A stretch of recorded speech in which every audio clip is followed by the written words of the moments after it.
that the Madawaska Water District went through on August 20th. We had a major water line that burst, and we had a section of our town that did not have water for a period of time. To our rescue came the fire department, and they were very helpful. They stayed there all day until it was time to release them. And I want to personally let you guys know how appreciative the Water District is of that joint community effort that was shown by them. Also, Jim Susi, the fire chief, was remarkable.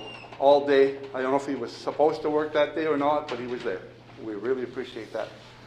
I also want to thank Kevin Doobie for the moral support that he was around. Do you need anything? I'm there for you guys if you need something. And I also want to thank Mark Medora at the sewage plant, the same thing. If you need anything, you know where we are. So I want you as board members to know how appreciative the Madawaska Water District was. And I want to thank them. Some of the better, our community has some of the better employees all in the valley, and we appreciate them, and we're very fortunate to have them. So that's what I want to say under public participation. Thank you, Don. Thank you very much, Don. It's always nice to recognize some of the hard work that some of our townspeople are doing. Anybody else? Yep, go ahead. Dan, go ahead. At the last meeting of the Board of Selectmen, I had requested that 2 different subjects would be placed on the next agenda for the town selectmen meetings. I'd just like to ask Gary if there's a valid reason why they don't appear on the agenda for tonight. The only reason why is because we have a lot of business to consider that's pressing, and I work with the board chair to set the agenda. So I put together the articles, and I ask the board chair and the vice chair, we go over this to make sure that these articles are good for the agenda in what particular order. So I don't personally set the agenda alone. I bring about the business that I know is before us. We have 17 articles of business, and all are important. We have much more to talk about.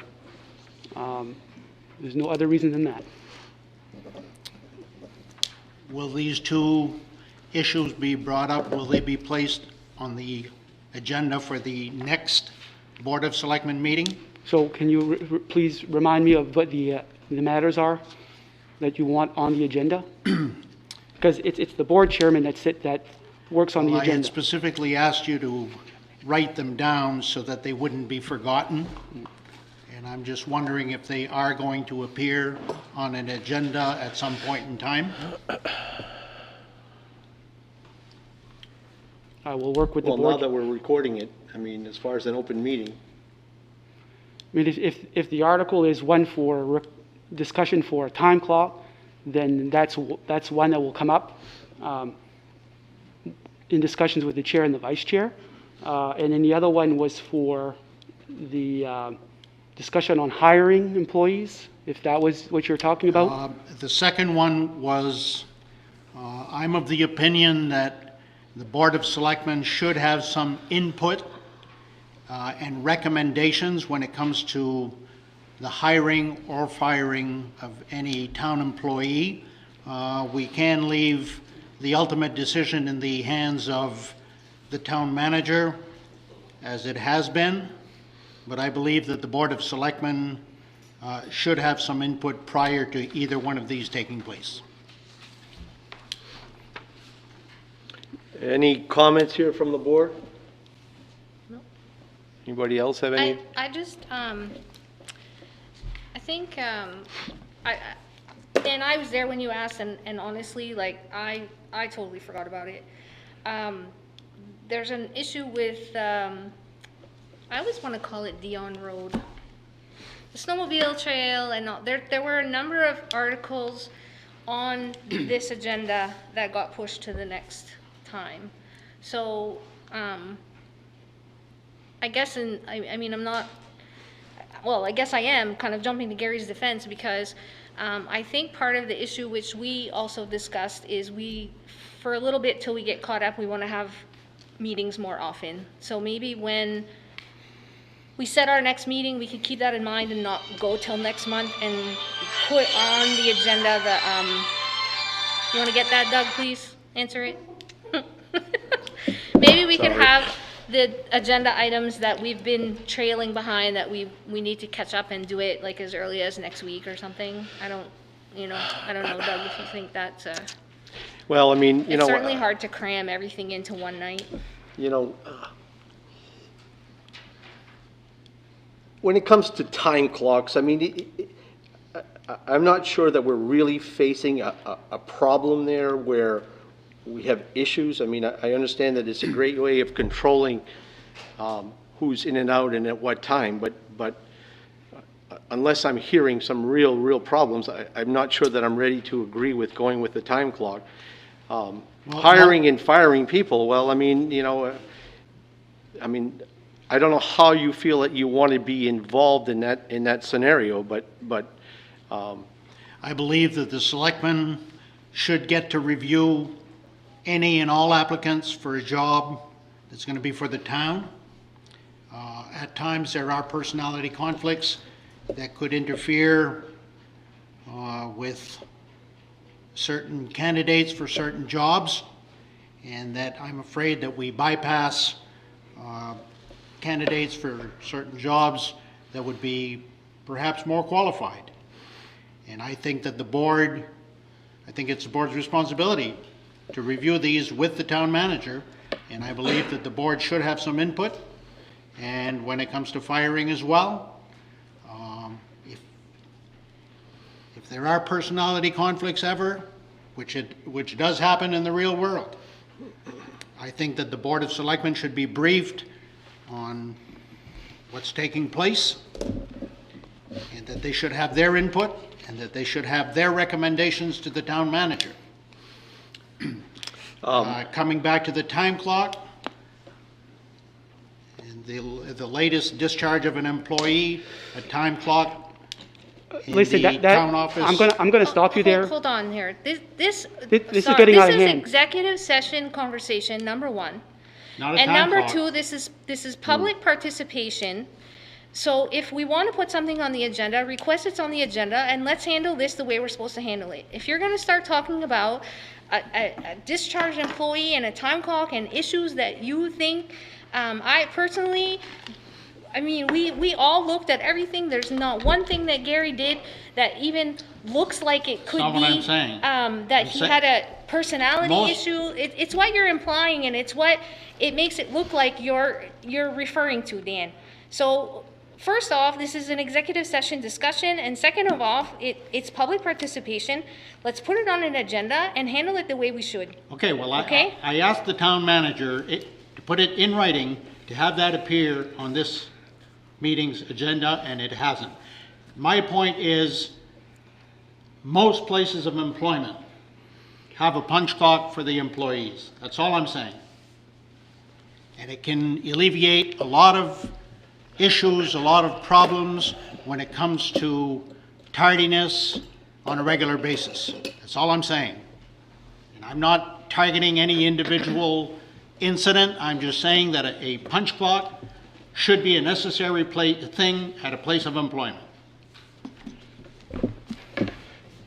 any other comments? Yep.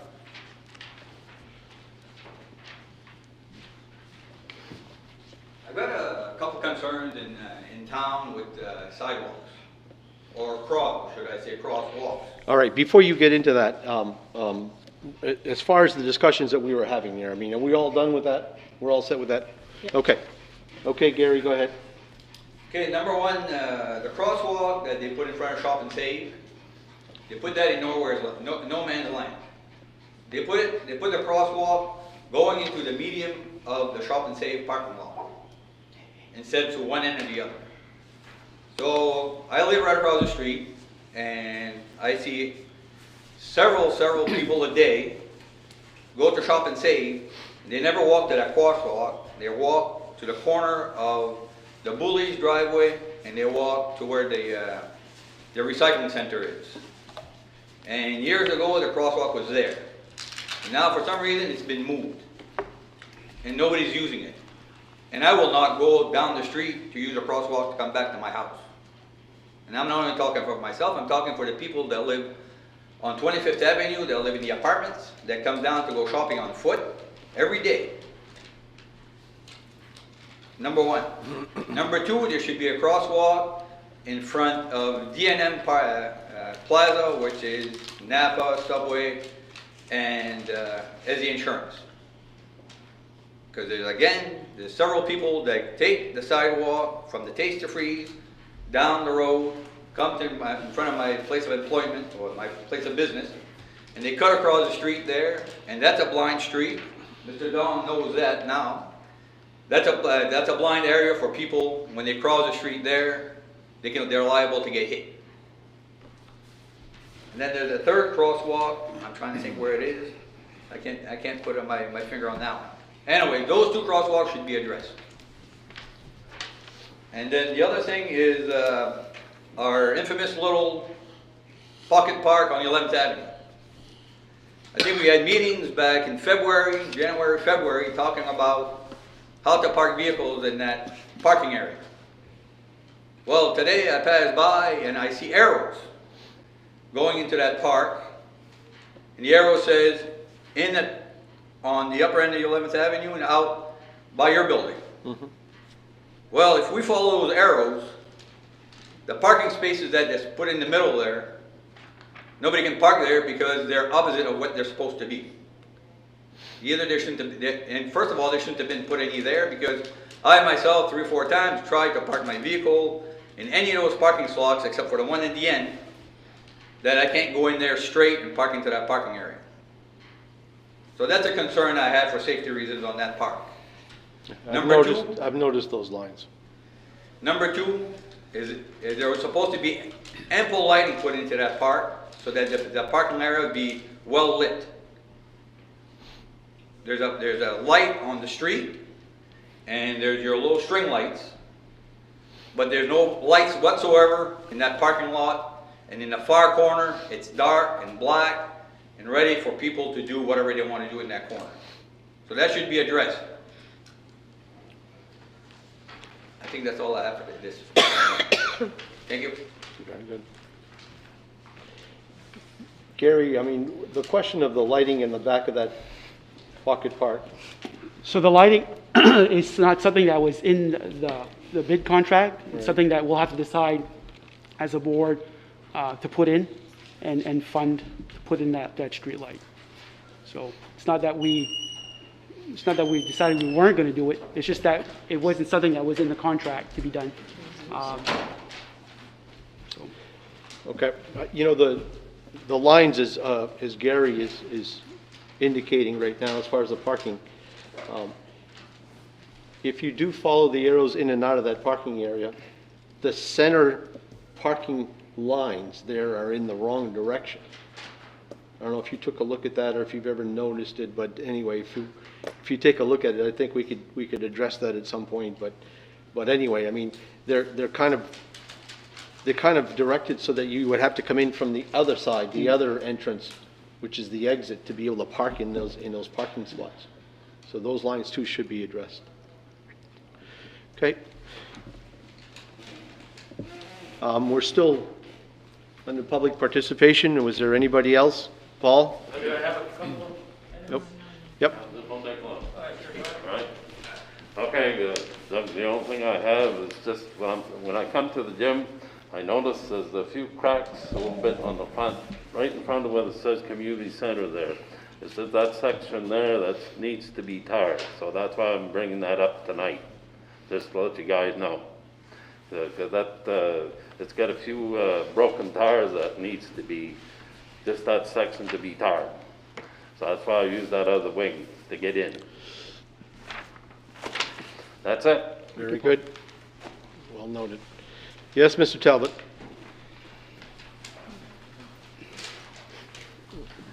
I'd like to ask the chairman of the board a few questions concerning ATV things.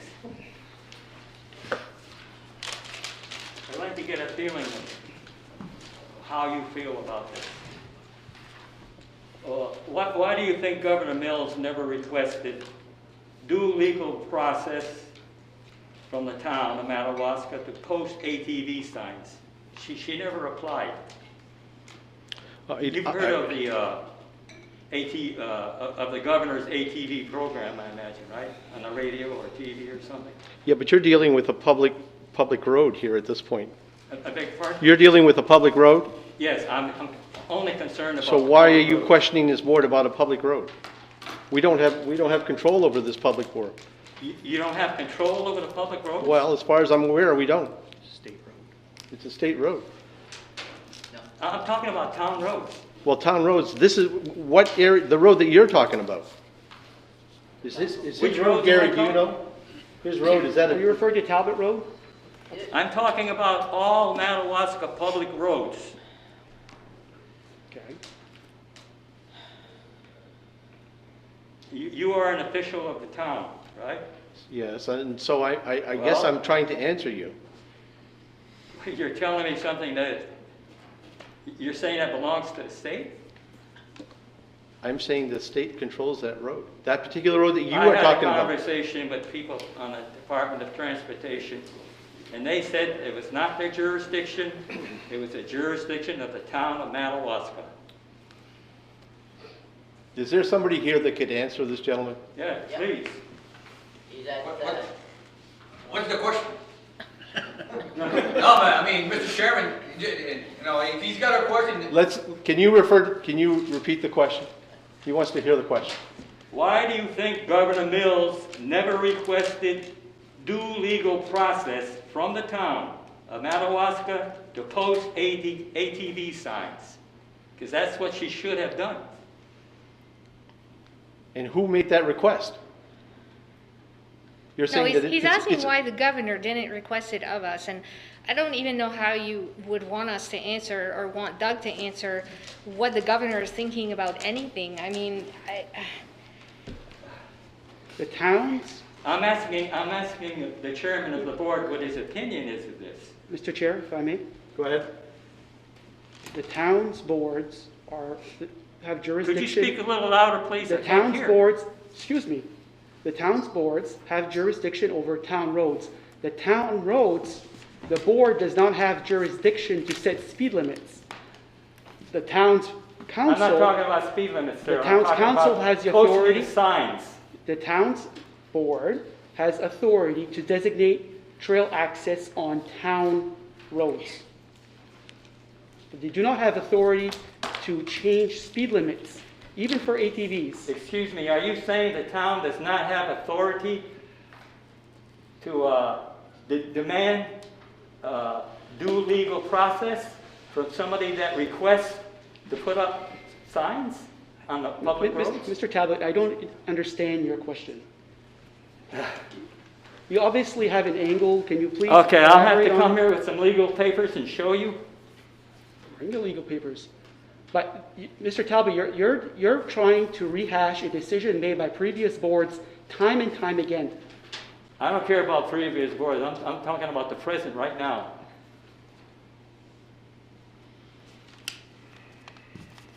People are going by my house with unregistered motor vehicles. People are going by my house, they're speeding as fast as they can. Okay, you don't want to answer that question then? Is that it? I think we just gave you the answer. Okay. Why is she relying on individuals, phantom individuals, to post them at night when we're sleeping? You're asking me to answer Okay, for you Governor can't- you- Mills, okay, you and I don't- don't you understand know why nothing you're even about putting that. that question to I'd us. like to make you aware that this is happening here. Okay. Do you intend to follow the same policy of tacit approval as your two predecessors, Madame Dupere and Donald Chassis? Which is? Tacit approval. You know what's going on and you won't do a thing about it. You know it's wrong to post signs on public roads, on Madawaska public roads, without whatever, do, Mr. Talbot, Is that- the town did not post signs on those roads. I know the town is not posting signs But on you the just road. said- I'm not talking about the town posting signs. I'm talking about requesting to post the signs.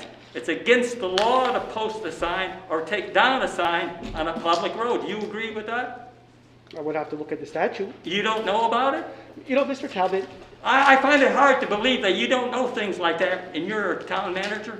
Mr. Talbot, what you're trying to do is get questions for people here who will All not right, have we'll the go on to answer to your fourth- questions. Excuse me. Mr. Chair, I request. Who do you think Yep. this, what's this? Mr. Talbot, you know, really, Yeah, we each, I'm- we all I'm have about almost 2 done minutes now. to deal with these issues, and at this point, you've taken 10 minutes. So, if there's something really pointed that you want to address me, Will you please let me finish? at this point, you've already gone over your time. Why do you think the state of Maine does not allow ATVs on roads that the Mr. state Talbot. has jurisdiction over? All right, That's the answer I'm getting? yes. Okay. I have one more question here. Mr. Talbot, your time You is up. believe the people of Madawaska should have the right to vote on this issue? Mr. Talbot. Thank you. That's all.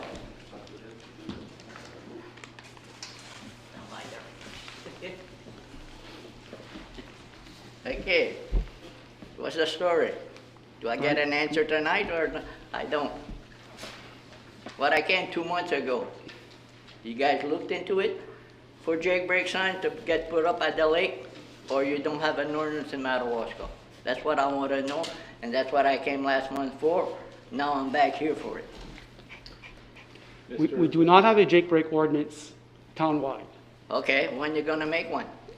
If you have a request, you can make that request to the board, you can make the request to the planning board, you can make a request by petition if you want, that the town adopt Jake brake ordinances for specific areas. But we do not currently have a Jake brake ordinance in this town. I'd like to have one made. Where do I go if you guys don't want to do it? This would You be go a to the planning planning board. This would be a planning board issue. You would bring this to the planning board. Okay, when you guys have a meeting on the planning board? Well, you'd have to check with the planning board. I don't have their agenda handy, but I'm sure somebody could research that, and I'm sure I they. think the town manager should get back to I Mr. think Dufour. research it. and I let was him here know- last month for the same question. Okay, so- And so- nothing was researched. So we have a member here of the planning board, he's here, so maybe we could have Gary say a few words. Well, Mr. Chairman, I'd like to address that. You know, Alan, he's right. He came here over 2 months ago requesting information about Jake brakes, and to put that story to rest, last year, somebody turned around and put no Jake brake signs on Boyer Road, and they were there. I saw them. He requested them. They were put up, and all of a sudden they all disappeared. Somebody took them away. But there's also, he requested that information from the board here, but the board never brought the information or sent the information to the planning board for the planning board to deal with.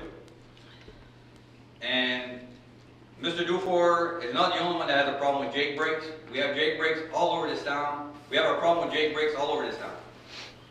I stopped it on West Main Street 2 years ago because I called the company that had nice big letters on their trucks, and I told them that the next Jake brake that was going to happen in front of my shop, in front of my house while I'm sleeping, that I was going to call up the state police, and I was going to have the scales set there and have every truck weighed when they went by.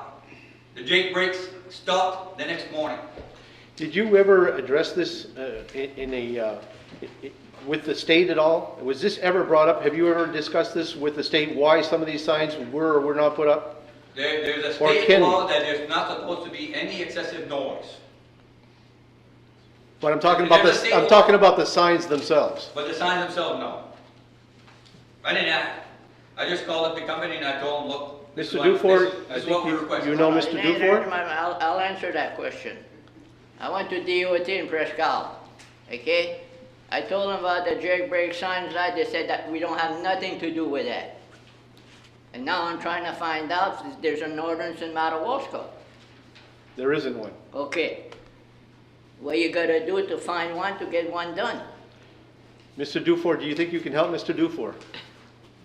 Well, submit a request to the planning board and we'll get it All right. addressed. Okay, that's what it is. I'm speaking on behalf of the chairman now, I'm not the chairman. So. I think that that's the right way to go. Okay. So I'm agreeing with you. I'm fine with that. You know, it's been 2 months. I called Gary, I don't know how many times, never had my phone call returned. I don't know how hard it is. Okay. Do we have any other issues?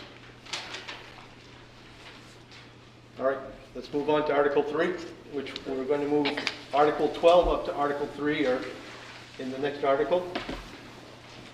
Article 12, to consider a request by the Madawaska Water District for a water line easement on town-owned property on tax map 1, book 428, page 218. Request to be placed on the town meeting warrant. Thank you, Mr. Chairman, board members. I am the superintendent of the Madawaska Water District. I also have a board member of the district here tonight. But at this point, I'm going to let the newly appointed superintendent of the water district, effective January 1st, 2021, answer those questions. Okay. You didn't know that. Put me on the spot here. I believe we're here to ask the town board to start the process to grant us an easement on Gadamazon Avenue, which is off Main Street. I believe the process is that the Board of Selectmen votes to move this forward, Oh, and then it goes That's not to with that, sorry. town meeting. Gary, Sorry, I guess I distributed some papers that I go with another article, it's not with this Okay. one here. You already have the I map. have it. Yeah. Sorry, Mr. Bishop. 12. So- So Steve is actually asking the question, Gary, if you want to try to help answer him. Yeah, so this request, Dawn had started talking about this a while back. They weren't sure if they were going to be doing that, if they were going to putting a new water line up there. It was something that they were contemplating with their engineers. I followed up with Dawn earlier this year to say, look, we're going to go to town meeting. I did find out that, under utility law, if there's a declared public way already, that the town's board has the authority under the water utility laws to grant an easement. But in this case, with that parcel of land over there, which is next to Central Building Supply, it's off of Riverview. It's like a T. It's not a declared public way. And so the board does not have the authority to grant such an easement. So, but you would have the authority to put it before the town's voters, and that's what they're asking for. And so I already have language that I started working on for the town warrant. Once we get to working on the town meeting warrant at a next board meeting or two, we'll have that language in there if the board so chooses to put it on the warrant. So at this point, is there any other issues that we need to be concerned about? No, I believe now that I understand how the process works, it's going to be included on the town warrant at the next town meeting. Yes. Fine. Yep. If your request would have come in at a different time, that it wouldn't coincide with the town meeting, we could have done a special town meeting for this, but we do have to go to the legislative body, which is the townspeople, to get the approval. So timing is right. Town meeting sounds fine. Yeah. Is the entire job on town property? No.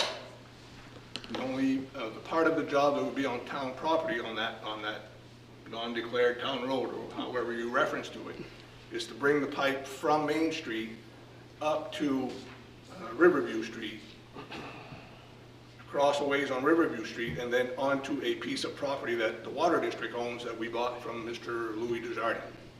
What I'm getting at, you're not going across any privately owned properties? Landowner properties, house No. properties? No, It's all streets and, okay. correct. Good. Thank you. I assume that we need a motion here to bring this to warrant for the. Yeah, I mean, town meeting? I would Or say do- that or- you're going to need maybe a motion to request that we put it on the warrant, on the draft warrant for review at our next, probably our next board meeting, or, So could I have a motion to include?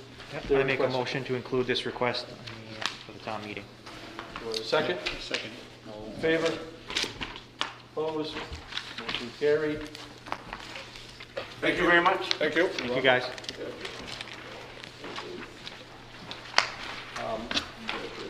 We're into Article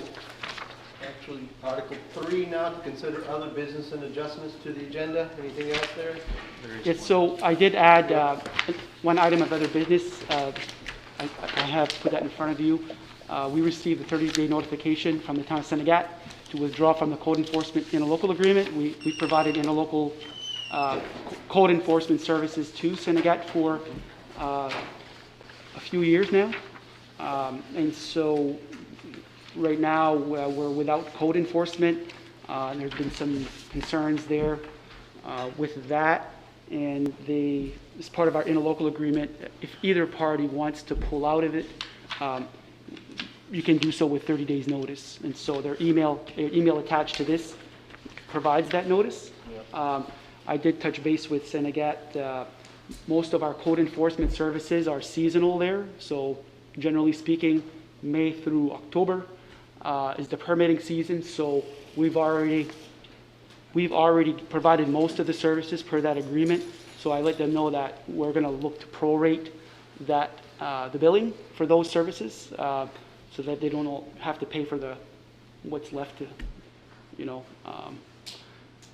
So I would like to expand on that a little bit. We do also provide CEO services to the town of Eagle Lake. Right now, with the vacancy, I have been able to find a CEO from Fort Kent to fill in Eagle Lake for us for the time being in the short term until we figure out what we're going to do next. I am considering asking this board to probably exercise the 30-day option to terminate that agreement. I think that we're likely not going to be able to find a licensed CEO. The law allows for a new individual to get trained within a year. And I think in that period of time, it would probably be prudent for us to regroup, take care of what we have here, and get the new CEO's feet underneath that person. And then maybe if we want to revisit this in the future. But I think right now, we're a little bit hard pressed to provide services that far out. So I think, I don't know that you necessarily need a motion here to ratify the Senegat's withdrawal, but I would certainly welcome your thoughts on Eagle Lake as to whether or not we would consider, terminating that agreement. And the same applies there. We've provided most of the services in that permitting season to them. And wintertime, usually it does drop off. There's not as much activity. So with that, any questions? Anybody have any, I mean, I'm assuming that we're also losing revenue there. There's about $8,000 of associated revenue between the two communities. Like I said, we're going to realize that revenue, most of it this year, because we've provided most of that service this year. So we are probably going to lose a little bit of revenue from what we have in our budget, proposed budget, but I think it's a negligible amount of money to be concerned about. Very good. Anybody have any thoughts there? I don't know if there's anything to discuss. I mean, if we have an agreement with them to provide a service and we can't provide it, then it's just a given that I mean, we have to let them know and withdraw from it, so. But as an agreement that was executed by this board, authorized by this board, I would also need this board to decide whether or not you want to. I would make the motion to withdraw from that agreement as per whatever, the agreement says, 30-day notice or. Well, do we have a second there? Second. Need, yep, all in favor? So move. That's all I have for other business. Article 4.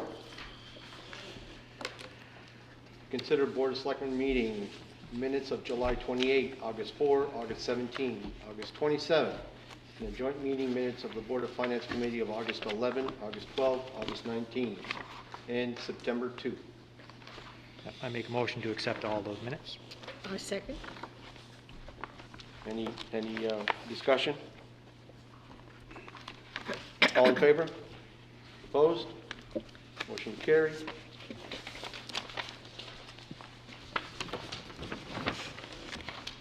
Article 5. Consider the treasurer's warrants. I have a motion. I'll make a motion to accept the treasurer's warrants. And a second. I'll second. Any discussion?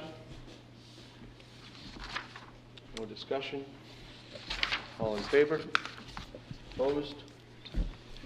I would remind you before you leave the meeting tonight, Carol's got a box full for you guys to sign off. Some of you have already signed most of them, and we're just missing a few signatures on others. Article 6. To consider a request by Samantha Thomas, Girl Scout Troop 161 member, to install a Silver Award food cupboard on town property.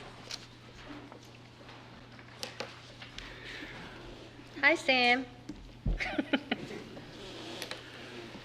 Don't be nervous. We're all this is good business for this board.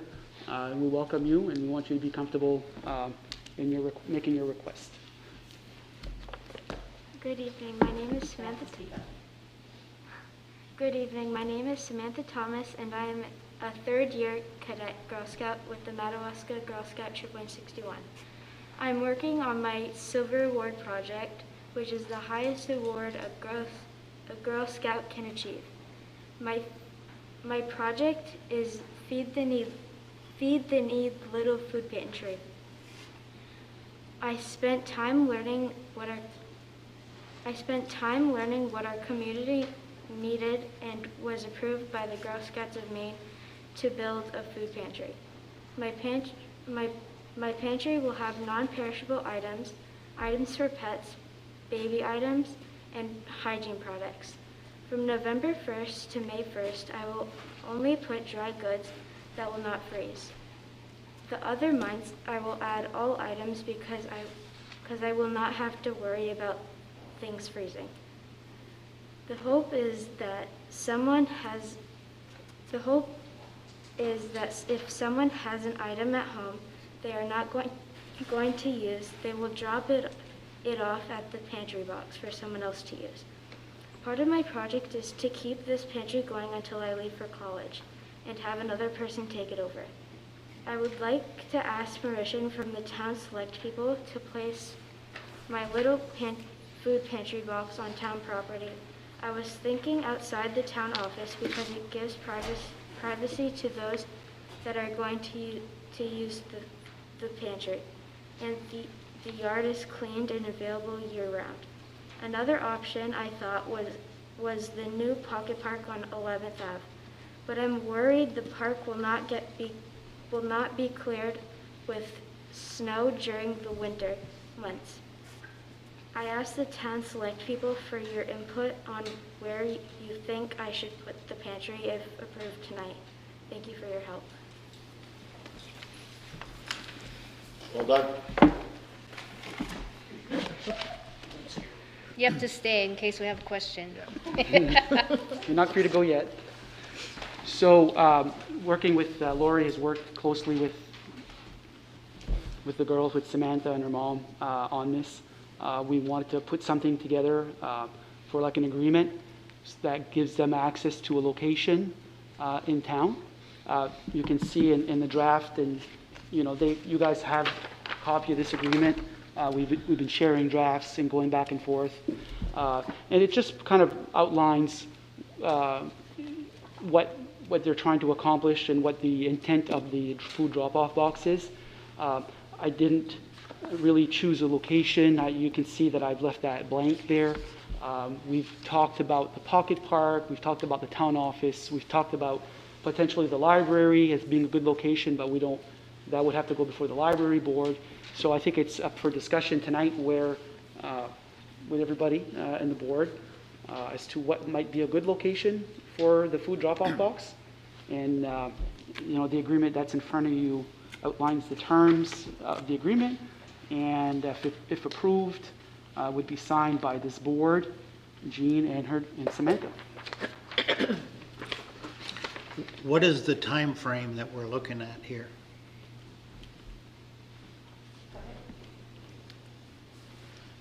He wants to know when you want to start this, Sam. It's being built now, right? Yeah. You're hopeful for town property? And if you can't get town property, you're gonna go ask someone privately. The time frame word caught her. I mean, when would you like to see the box installed? And maybe you plan on having it all available all year long? I think you mentioned something that you're going to have different products at different times of the year, depending on the weather, the cold and the heat. And so can you just kind of expand on that a little bit?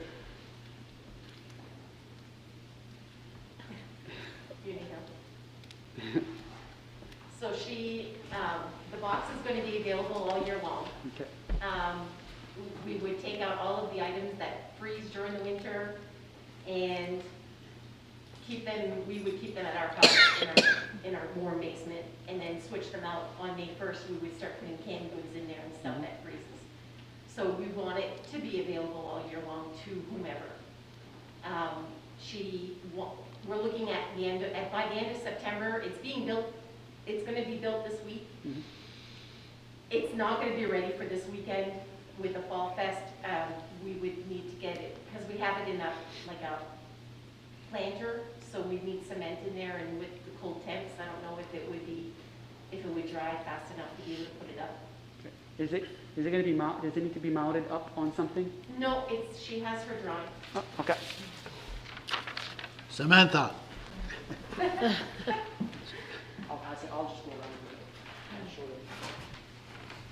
Samantha, I want to commend you for your perseverance in your Girl Scout events, pursuing it to the very end, to the highest award that the Girl Scouts will award.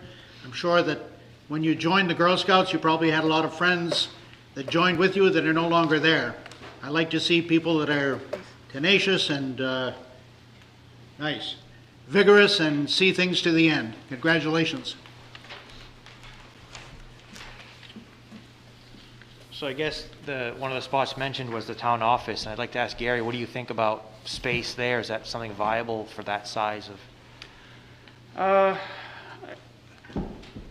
I think that if there would be a place at the town office, it probably would be better in the back corner, towards the extended part around the building where there's parking, maybe in the corner back there. In the front, I think, with winter and snow removal, could pose a challenge in the front of the building. It does kind of lean up there a little bit. In the front of the office, there's not a lot of space there. Perhaps, in the back corner of the parking lot, Public Works Director is here. They know better as to the challenges for snow removal, and I don't know if there's a spot that we can tuck that in where it wouldn't be in the way for Public Works. We went before coming here, and in between the address 328 St. Thomas and your council chambers doors, could we maybe put it there? It's flat, there's cement there, and it's under the eaves, so it would maybe you know, we're building it with pressure treated, so it's not gonna be an issue, but it might be a little bit easier because the plows can go up to it and then back blade. I don't know how you guys plow. I'm not even telling you how to plow. I would recommend myself to my board to put it on the library portico. Because we wall that in the winter and no snow gets in there. Right. They would have to, I don't make that decision, I have my own board and they would Right. decide that, but I would definitely recommend. And okay, if you want to look there and see if Right. it's a viable spot. I think that we can figure out a good spot for it. I don't know if we can talk about it all night here. I think the pros and cons of different locations, but I think as a whole, if you guys are comfortable with us working with them and maybe working with the library, if it works out with them, just to go ahead and say, yeah, we like this and we authorize it, we'll figure out exactly where we need to put it. Yeah, That works best for everybody. I think so. I'm sure that this board is very willing to work with you, and I don't think we need a motion to act on this at this point. We're going to discuss where we're going to actually put. Well, I think I'd be willing to entertain a motion to give Gary the authority to choose a spot and work with maybe the library board and the Girl Scouts and approve this box on town property. I don't know what the rest So of the board we have a feels, motion then, so do we have a second? I'll second that. Okay. So, are we all in favor? Anybody opposed? It's unanimous, so it's carried. Very good. I want to add, I think as a board, before we leave, we should still sign this agreement. That way they're covered, because I had kind of mentioned the library would be a wonderful place, but if they choose not to have it, at least we wouldn't have to, scramble to get this signed and all go through this again. I have a Can we- stack of things for Okay. signatures. I'm going to catch you all on the way before you head out tonight. This is one of them. Okay.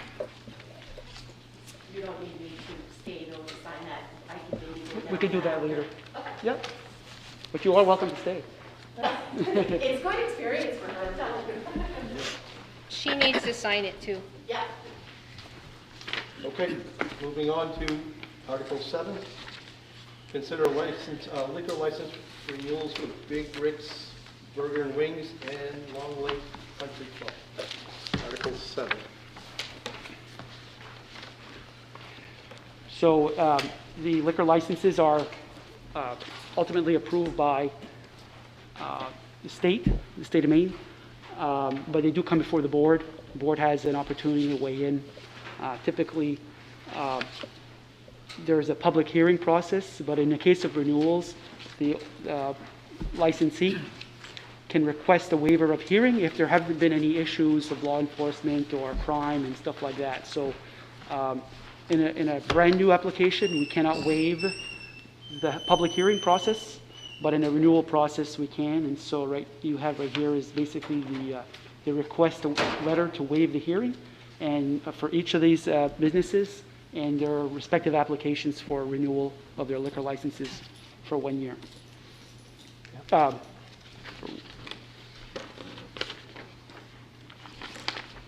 not sure I got that right. Yeah, these must be for 1 year. Yeah. Yeah. Yeah. Okay, do we have a motion? Yeah, I'd make a motion to accept the applications for both locations. I'll second. All in favor? Opposed? Unanimous? Motion is carried. Article 8. Okay, Mr. Chair, okay, sorry, when we get to Article 9, we're not going to have to do that one, but we're on Article 8, so. So you have in front of you, we have 3 people interested in being on the Board of Appeals. We have a new member, Daniel Fortin, who's interested, a new person who's interested. We have Mark Sear, and also Paul Lavoie, who are current members. This would be a reappointment to the Board of Appeals. Do we have a motion to accept these members? Motion. I'll second. Any discussion? All in favor? Opposed? Motion carried. Article 9, consider catering permit for Big Rick's Burger and Wings. Okay, so update on this, we found out that this event is going to be postponed, so there's no action needed. They're not looking to have this catering permit approved right now. Okay, so we can table that one? Yep. Okay. This was Article 9. Article 10, to consider a quitclaim deed for tax account 1882, tax map 28B, lot 1G. All right, so I'll give you a little, I'll just give you the quick history of this article. Last week, midweek, early last week, Attorney Belflair's office contacted us regarding a piece of property on Levac Street that was tax acquired, and the attorney was working on a potential sale of that property for somebody who was interested in purchasing it from the people who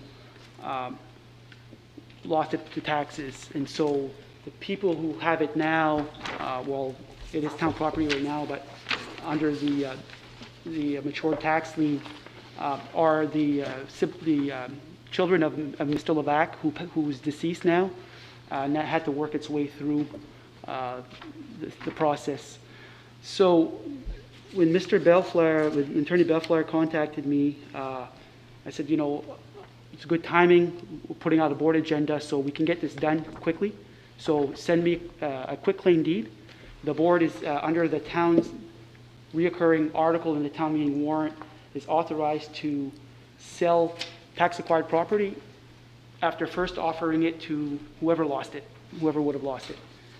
They have a chance to redeem the property for the taxes and maybe sewer fees that are owed on it. In this case, it's just property tax because there's no sewer over there or on that parcel. So a couple of days later, I started working on this, putting the information together. And when I looked at the tax map in the lot, I realized that it was a piece of land that Public Works had expressed interest in to me over a year ago as being a really good spot for a snow dump. And in the past, it was apparently an approved DEP snow dump site. It's off of Levac, off the bottom of 11th Ave. You take a right there opposite the Water District's pump station. And it was a dead-end street. I know that Vinny has a piece of property abutting that, and he's kind of opened up a driveway to access his property there.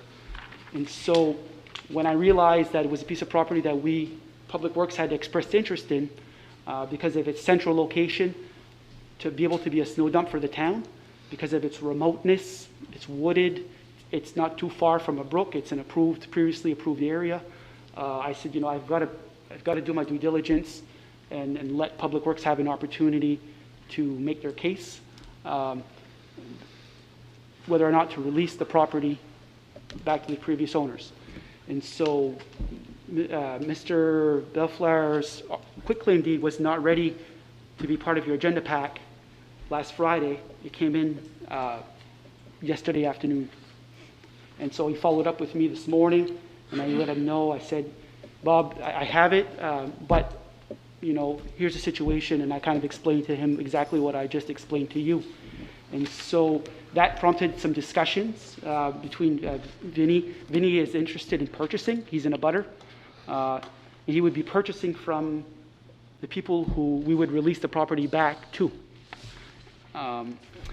Unless, you know, they didn't redeem and we put it out to bids, if the board so decided to do, then he would have the opportunity to bid on it. So I think right now, what we've been able to figure out is Vinny has expressed the willingness to grant the town the rights to use it as a snow dump because he's kind of interested in it for the same reasons. And of course his access to his property. I've asked the attorney, and I think we'll be able to get some language inserted into the quitclaim deed that would accept and reserve the rights to be able to, you know, continue to dump snow there or to dump snow there moving forward. And that would give the town access. The board would have the authority to do that. There's two ways to do that. My question to the attorney was I didn't know if it was typical to put accepting and reserving language in a quitclaim deed, and most often you see that in a warranty deed when somebody conveys property to their children, or they convey property to somebody else and they retain an easement, a right-of-way, life estate, those kinds of things. And so I think from what I understand, if I'm going to get feedback from the attorney as to whether or not he can amend the quitclaim deed to give the town an easement to put snow there. Vinny has expressed that he would be willing to work with us either through granting an easement or some form of an agreement for a period of time that would do the same. So it's I provided a map to you, a Google Earth map, and I put a little arrow on it that says sign here. That's the location. I wanted you to see the proximity of the property. It's at the end of that street, and you don't see on this imagery Vinny's property is there, but it's cut now. It's open, but you don't see that. I think this is 2013 imagery. But it's basically off the, if you're going on Levac, it's on the downhill side towards town. And there's a very steep ravine there. There's a good enough spot for trucks to back up, dump snow, and then when the payloader comes by, they could easily just push snow down the ravine. It's off a main artery, which is 11th Ave, which is fantastic. And it's also off just down the hill from Dion Drive, which cuts across or intersects our avenues, 19th, moving on down. So it would serve us really well. Hauling snow is a very, during our winter cleanup, is a very expensive operation. We don't have a lot of places in town we don't have any places in town that are ours right now. We get permission to put snow at the school parking lot before you get to the multi. That's always a challenge. It's always a last case kind of scenario. We put some in the Kmart parking lot. We're not going to be able to do that much longer. We have permission from Giselle Dion over on Highland, in the area of Highland. Other places where we've put some in the past before are behind the church off of Fox and 16th Ave. But there were residential concerns there with snow being put there, and we stopped putting snow there a long time ago. So the lion's share of our snow has to be trucked to Public Works and the sewer department. Behind there, we don't have a lot of space there. In the past, we've used the property owned by Joel Hebert, the Morin's Cabinets property. They really don't care that we continue to do that. We've added on some treatment capacity at the pollution control facility that's taken up some of that available land. And in the big winter of 2 years ago, we had snow.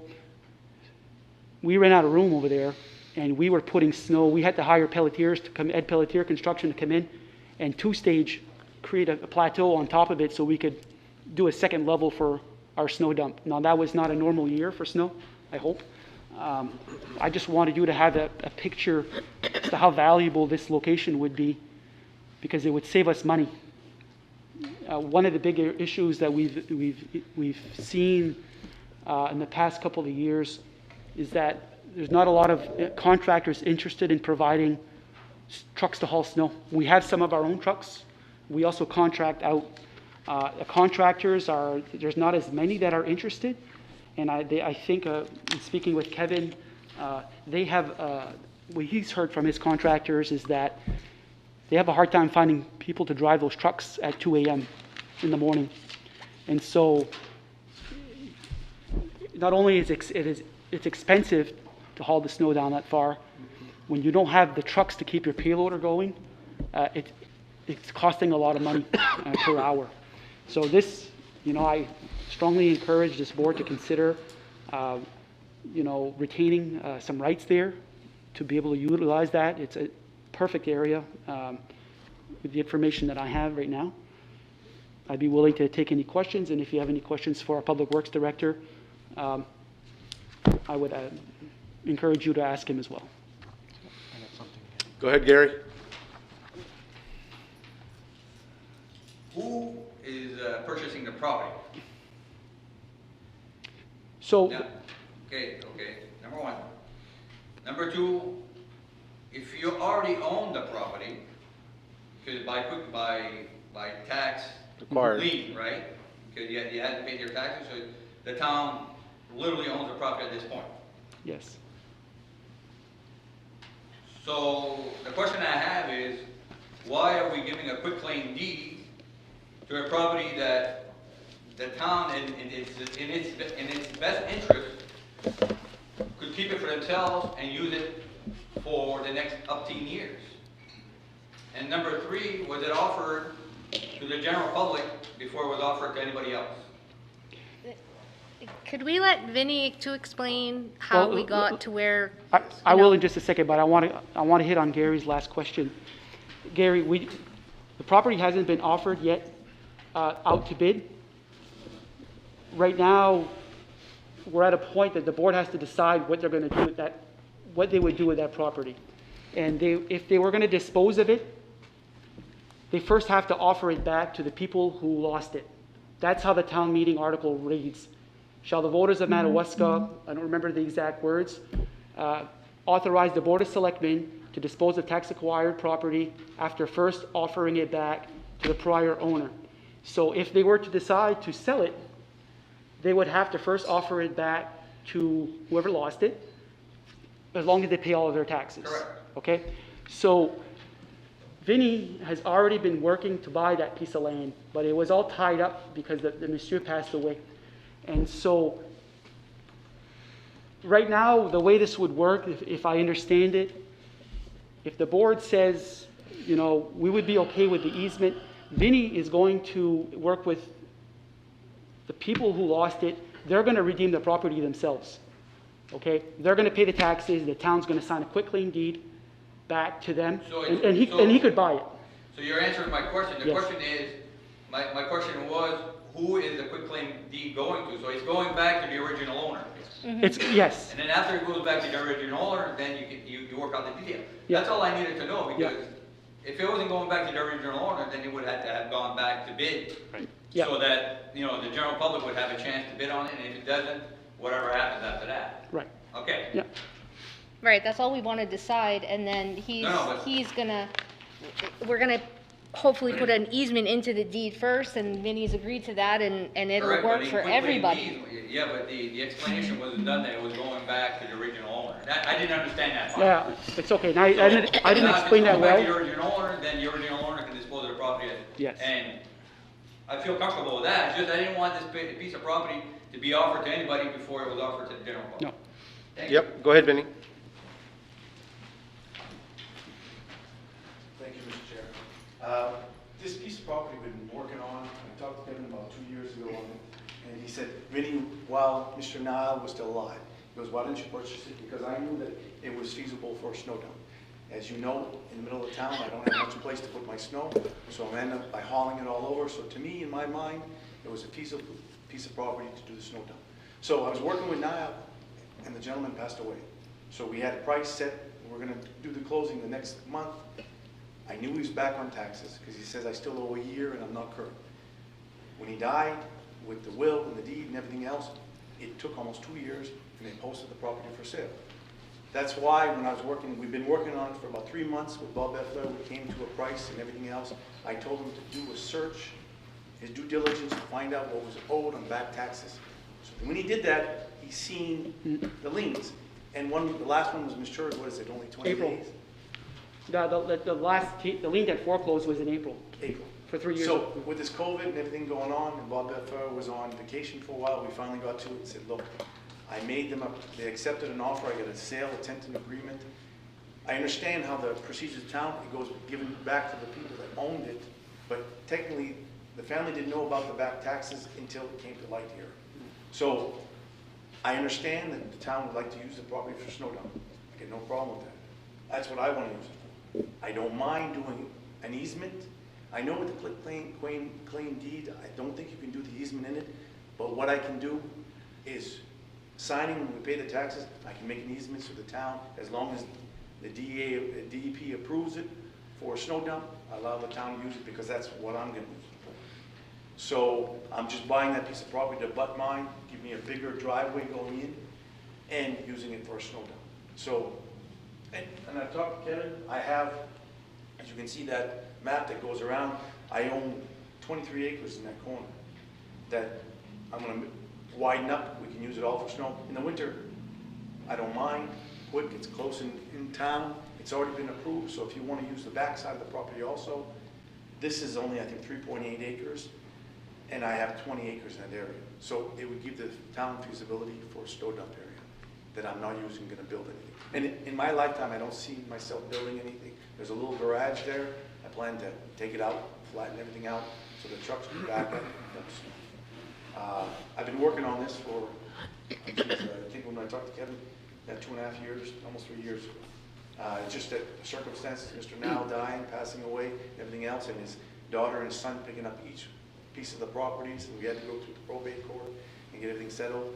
But by having Bob doing the due diligence, I could have did a quick claim deed, but I technically wouldn't own the property until taxes were paid or any lien was taken off. So we're looking at doing a closing on next Monday. If that continues and goes through, the taxes will be brought current. I think there's $900 and something of taxes. I will give an easement to the town for that piece of property to continue using it for snow dump, if needed. Is there any questions of me? So I have something to say. So I actually met with Kevin and Gary today to go over it, and I think one of the biggest concerns to us was having the availability of snow dumping.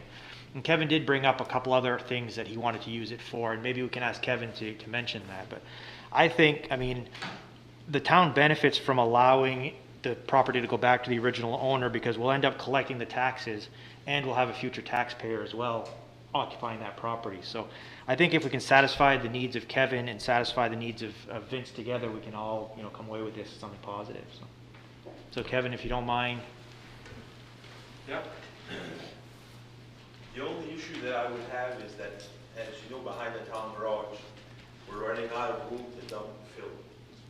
And what happens is that we're almost at our limit, and we're running out of place to dump our fill. That would be a very good place to get rid of it, and at the same time, we can flatten it out and make our snow dump bigger as we go. So if Vinny doesn't have a problem with that, I'm fine with it.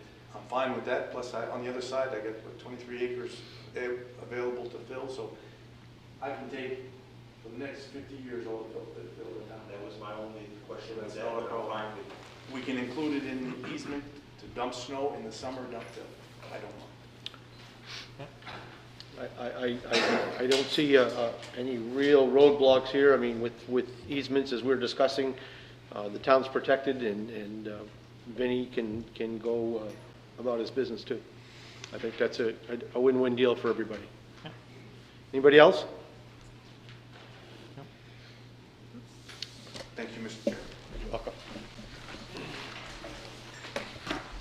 So what I would probably ask is, this board, is if you could authorize a quick claim deed based upon this understanding, it would be done. And then once that deed is ready to be signed, and once the account has been made whole, paid off, all you would have to do is come back in and sign the deed at your, during the week or during the daytime. But at least the board action would be done for you to do that. Okay. I make a motion to authorize the quick claim deed as so mentioned in the article. I'll second. We have a second. Any other discussion? All in favor? Opposed? Motion carries. Article 11. To consider Public Works Department request to transfer funds from the Capital Purchases Reserve account to repair the furnace systems at the Public Works facility.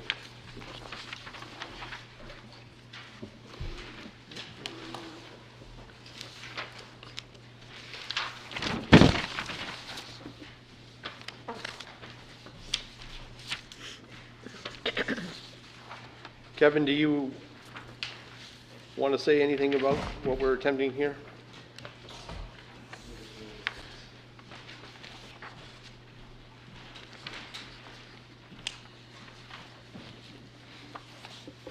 I just want to say that for the past couple of years, we've been fighting with the furnaces on and off to try to get them to run efficiently.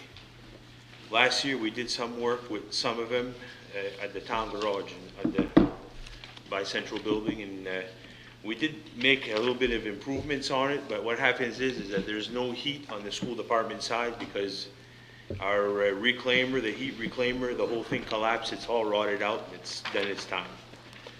So we've gotten price quotes from 3 different places to not to replace the furnace, but just to add on another section and, you know, to relocate some of the zones to make it more efficient and add a hybrid hot water tank so we can shut off the oil furnace because we're burning about 3/4 of a tank of oil in the summer to wash our hands. And it gets quite costly when we can do it for pennies on the dollar with electricity. Yeah. And then last fall, we had the furnace at the lake inspected, there was cracks in it. Well, this summer sometime, the whole thing collapsed. So that's pretty much short. So I got 2 prices on that. And what happens is I'd like to get this going sooner than later because all the furnace guys are starting to get busy for the year. So I've got 2 quotes on that. A couple of years ago, we had put away, I think it was around $14,000 for an upgrade at the town garage. But I've gotten prices and, you know, we've talked to some of the contractors and I think that I would be able to fix both of the substation and the public works for around that type of money. And I'm asking tonight that the board releases the money from the reserve so we can go ahead and repair the furnaces to have heat. So the last one that you got was from HB Pro. We didn't have that one until today, that's why it was included in your agenda, but Kevin pressed on that proposal. And then we do have funds available in that reserve, that capital reserve account to make those repairs. So this quote that we just received is for the town garage? No, the one at the that lake. you just received is at the lake, yes. Right. There was one for 55.70.10 and the other one was for 65.38.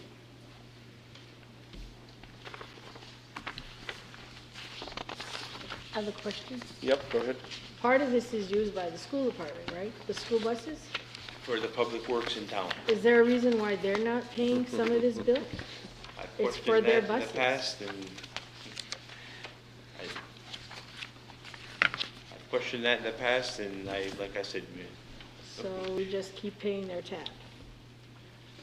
I wish that we probably could get some help from the school department because, you know, they're using the water, the electricity, the heat, you know, all the utilities, the sewer, and we're being billed for it, but Out of that big budget, they should have money to cover this.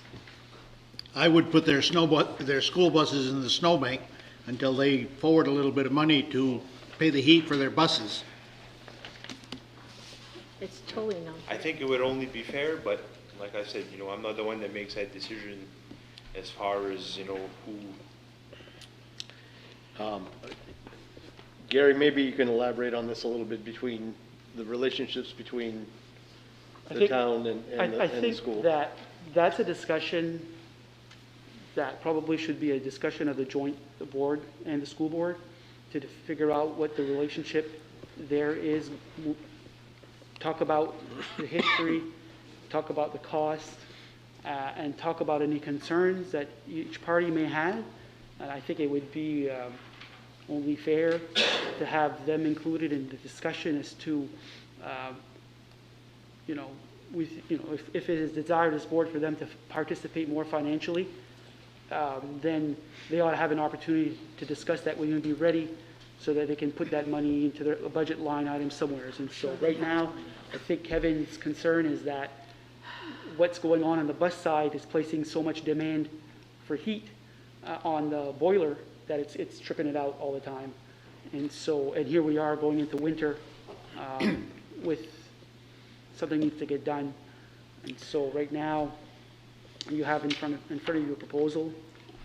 It's not to say we can't have the discussion with them in the future, but we do need to have those buildings heated pretty soon. Yeah. And I'm not sure how fast we can move a discussion along with the school board on this. There's not much discussion to be had on this as far as I'm concerned. This is very simple, that they pay proportionately for the amount of bays that they're using in that particular building, and the cost of the heat should be divided proportionately between the town and the school. Kevin, we do use that other side too, right? We do have a bay. There's a wall that separates between the first bay and the second bay. The first door and the second door. They have the two last doors on that side, and we have 3 doors. They have 2 doors. They have the 2 last to the far right if you're facing the building. But the wall that separates the two is from the first 2 doors and then the Yes, but the other door besides that, the other 2 doors besides that, still belongs to us. Okay. Yeah. I think if the funds are available in that capital reserve account, I think we should, at least attack this tonight to get him the funds he needs, with the stipulation that we're going to go discuss with the school to get that, get a portion of that back, or maybe work out a deal of rental for those, for those bays. But I definitely think we should work on this tonight to make sure he can get acting on those furnaces. So, any other discussion? Well, I tend to agree. I mean, I agree with both of them. I think that at this point, I don't want to put Kevin in the middle of anything. Let's just give him the money he needs to fix when he needs to fix. I think that we've all been in agreement. I don't want to pit the town against the school and start this whole big drama, but we have to have a sit down with them, and I think a couple of board members have already want to start that process. So the next budget, we're coming to that very quickly, and it'll be the same board, so we have an opportunity to address these issues, I think, going forward for the next budget, and I really feel like we have to make sure that that happens.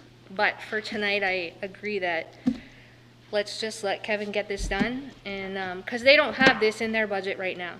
So if we hold back to say we have to wait till they can pay half, it won't get fixed, and then, So are you saying that they go one more winter for free? Is that? We can start that discussion now, Dan, if you want to. No, but is that the intent of? That's probably what's going to happen, because they don't have that in their budget right now. Like we have that has been discussed. There have been board members that have brought up, just maintenance of the fields. There's a whole list of things. I personally would have liked to see a little bit of, a decrease with the school's budget to help us, balance this whole Twin Rivers abatement thing. So it's a discussion that we need to have with their administration and the board.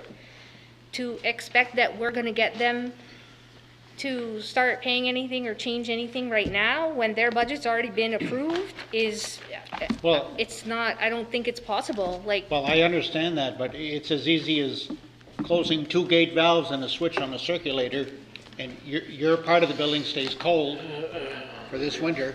I'm personally not willing to start a war at Well, this point, and I want to have a conversation, but a war I'm not willing to start.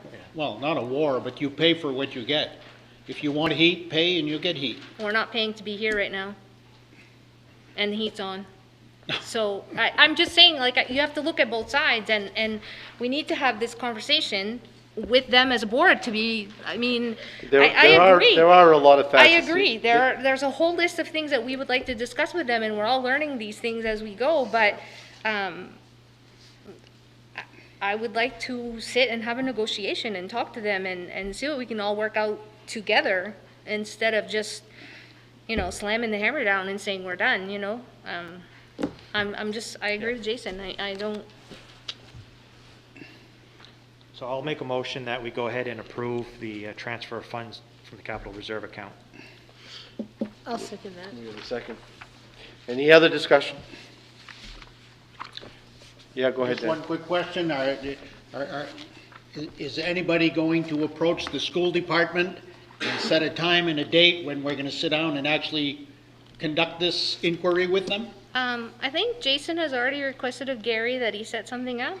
Is that right? Or So- you already, and Manon, I think, I have requested of Gary a meeting to discuss the current relationship between the school and the board, and we will get things started. But first, I want to better understand how that school board versus. Aren't board these is like, supposed, so. aren't these issues supposed to be addressed here when the whole board is here? What's up with these meetings? that's the plan. Pardon? That's the plan, but I mean, Yes, somebody but has, we're being somebody has. informed of stuff that's going on between a selectman and the town manager at a meeting here. These are discussions that are supposed to take place with a full board. And they will, once we have the information. This is They're just not making a informative decision so that I here. can- They're You're not just- making decisions, but these things should be discussed from inception with an entire board present. So Dan, you know, you have that opinion and that's fine, okay? It's not an opinion. But, well, listen, yes, as a board member, you come to the board meetings, you discuss the things in front of you, you vote, there's transparency. But being on the board, in my opinion, does not only mean showing up at a meeting. So I talk to taxpayers. Every time I have a question, I want to research something, I come to the town office and I ask for the information. Manon does the same, Jason does the same, Doug does the same. We look for answers to questions that we may have, and if we feel that it's something that needs to be addressed at the board level, then we bring it forward. But I'm not going Okay, to bring every fine. single discussion that I ever have with any of these people to a board meeting, because I'm trying to learn and understand. He wants to learn and understand the relationship between the school department and the town. So he's going to do that, and he has every right to do that, and Okay. he should. That's what we get paid to do.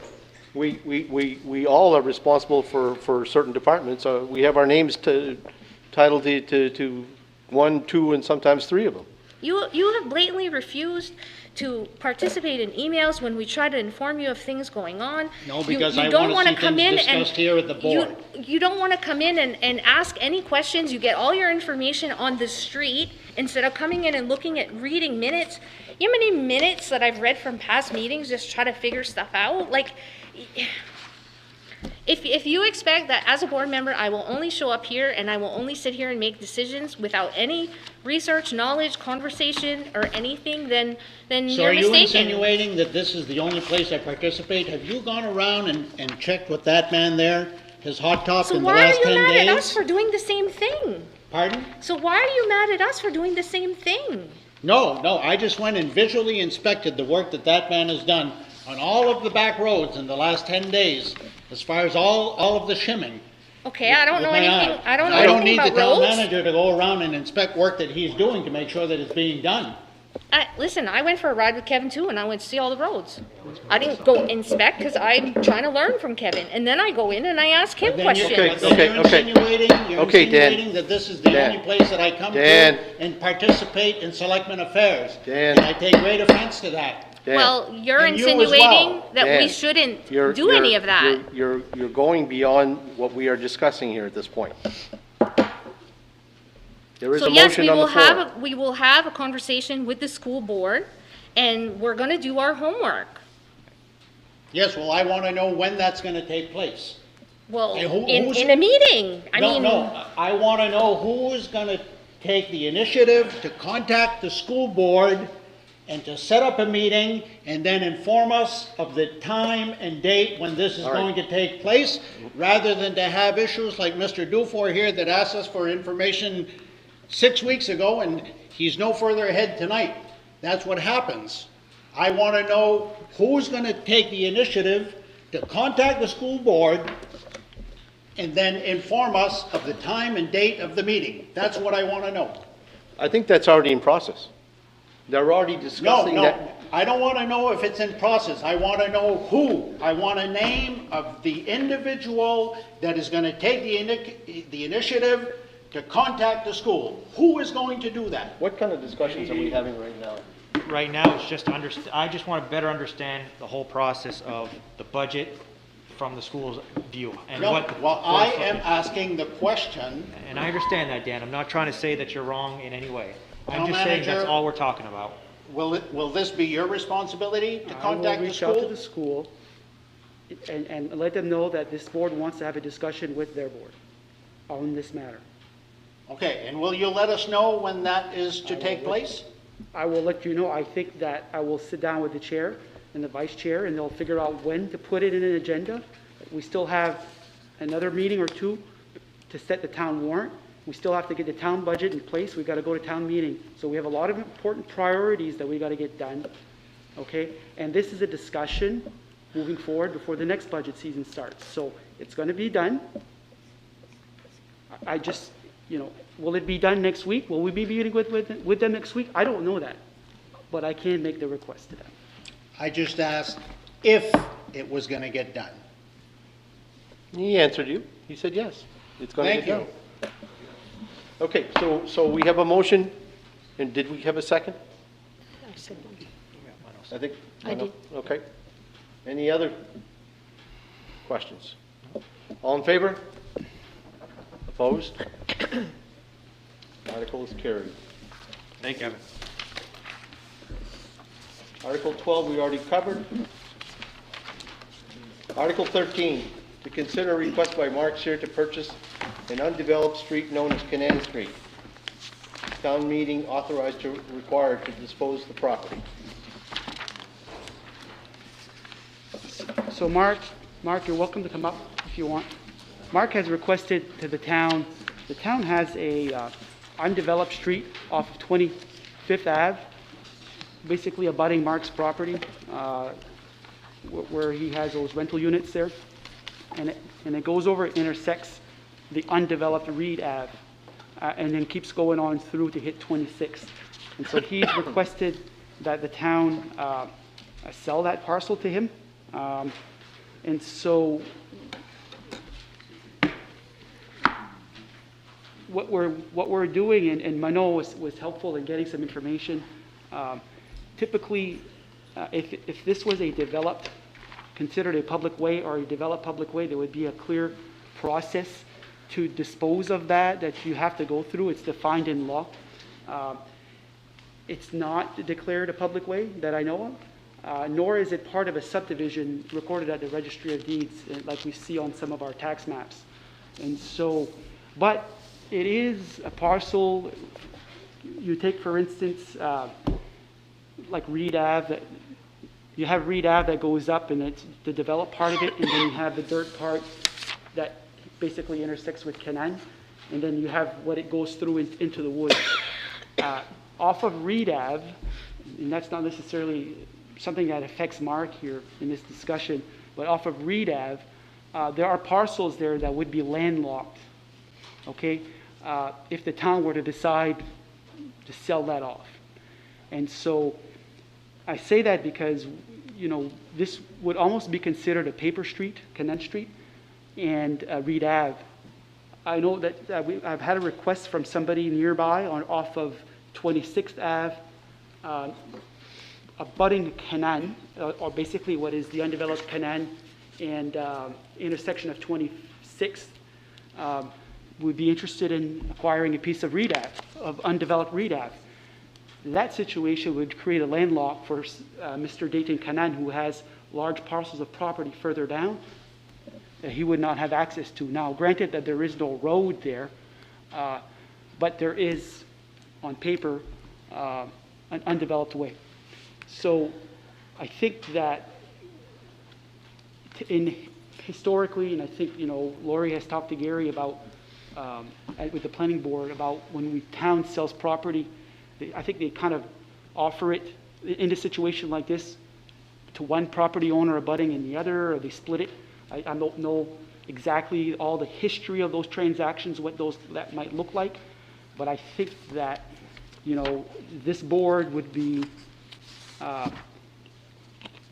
well advised to engage the planning board for their discussion, and I know that it might not necessarily need planning board purview, but at least it could go there so they could officially take a position on it. And I would also like to get some legal advice as to sectioning off or deeding out that parcel to Mark if the board so choose to put it on a town meeting warrant for town voter approval. Now, this is much like what we talked about with the easement for the water district. This is not tax acquired property, so the board doesn't have the discretion to sell. They would need to get the discretion from the town's voters. And I think you could definitely set the terms of the sale. Whether, I can't answer to you whether or not you could specifically say, I'm going to sell it to this one person, or the person on each side of that lot, or if you would put it out to bids. I know that we have another parcel of land that we're going to be selling by bid, and it's a piece of property that we own in Frenchville on the town line of Madawaska, and that's our old pit. And that one will be going out to bid. It was already approved to be put on a town meeting warrant by the previous board. So I think right now you have, and again, I want to thank Manon for putting some time together and getting some information. I think it would be wise to engage the planning board. I think it would be wise to get a legal opinion as to how we could potentially dispose of it. I don't see that we have a need for it personally. Reed Ave, 26th and the properties between 26th and 25th, there were parcels there, 2 parcels deep, and when Reed Ave was built and you had the undeveloped Reed, there were supposed to be 2 parcels between each of those avenues, right? And a lot of those have been bought up and combined, if you will, going down undeveloped Reed.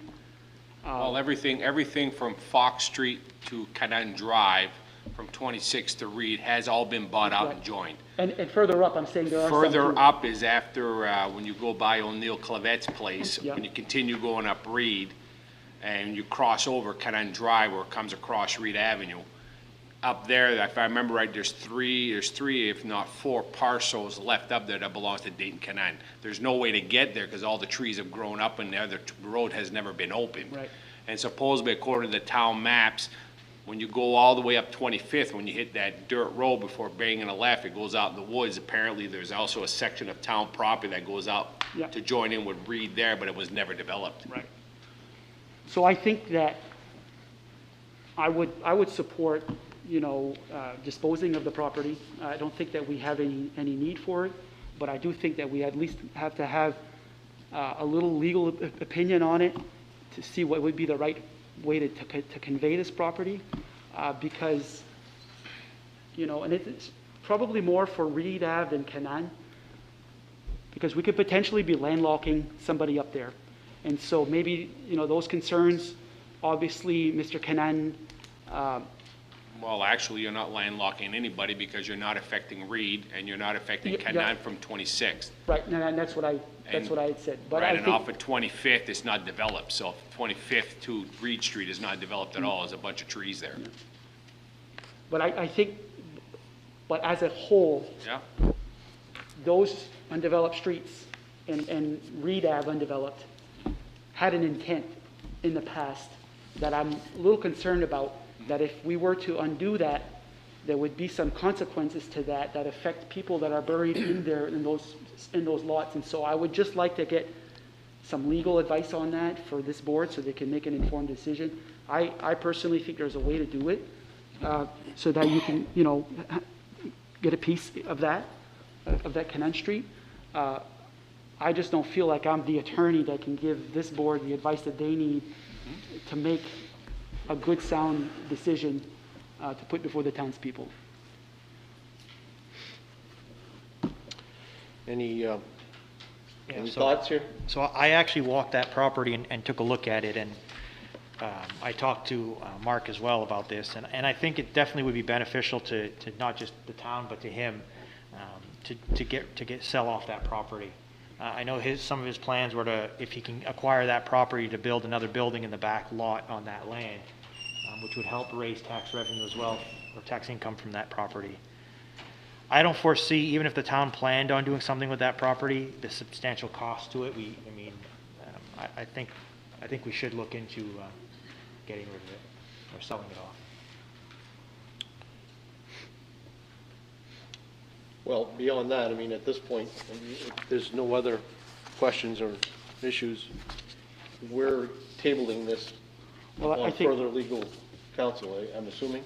Yeah, I think that if you could tell me that, let's kind of take a look at the legal side of this, to see exactly what it is that we can and cannot do with, in respect to that. And then we can share that information with the planning board too. Yep.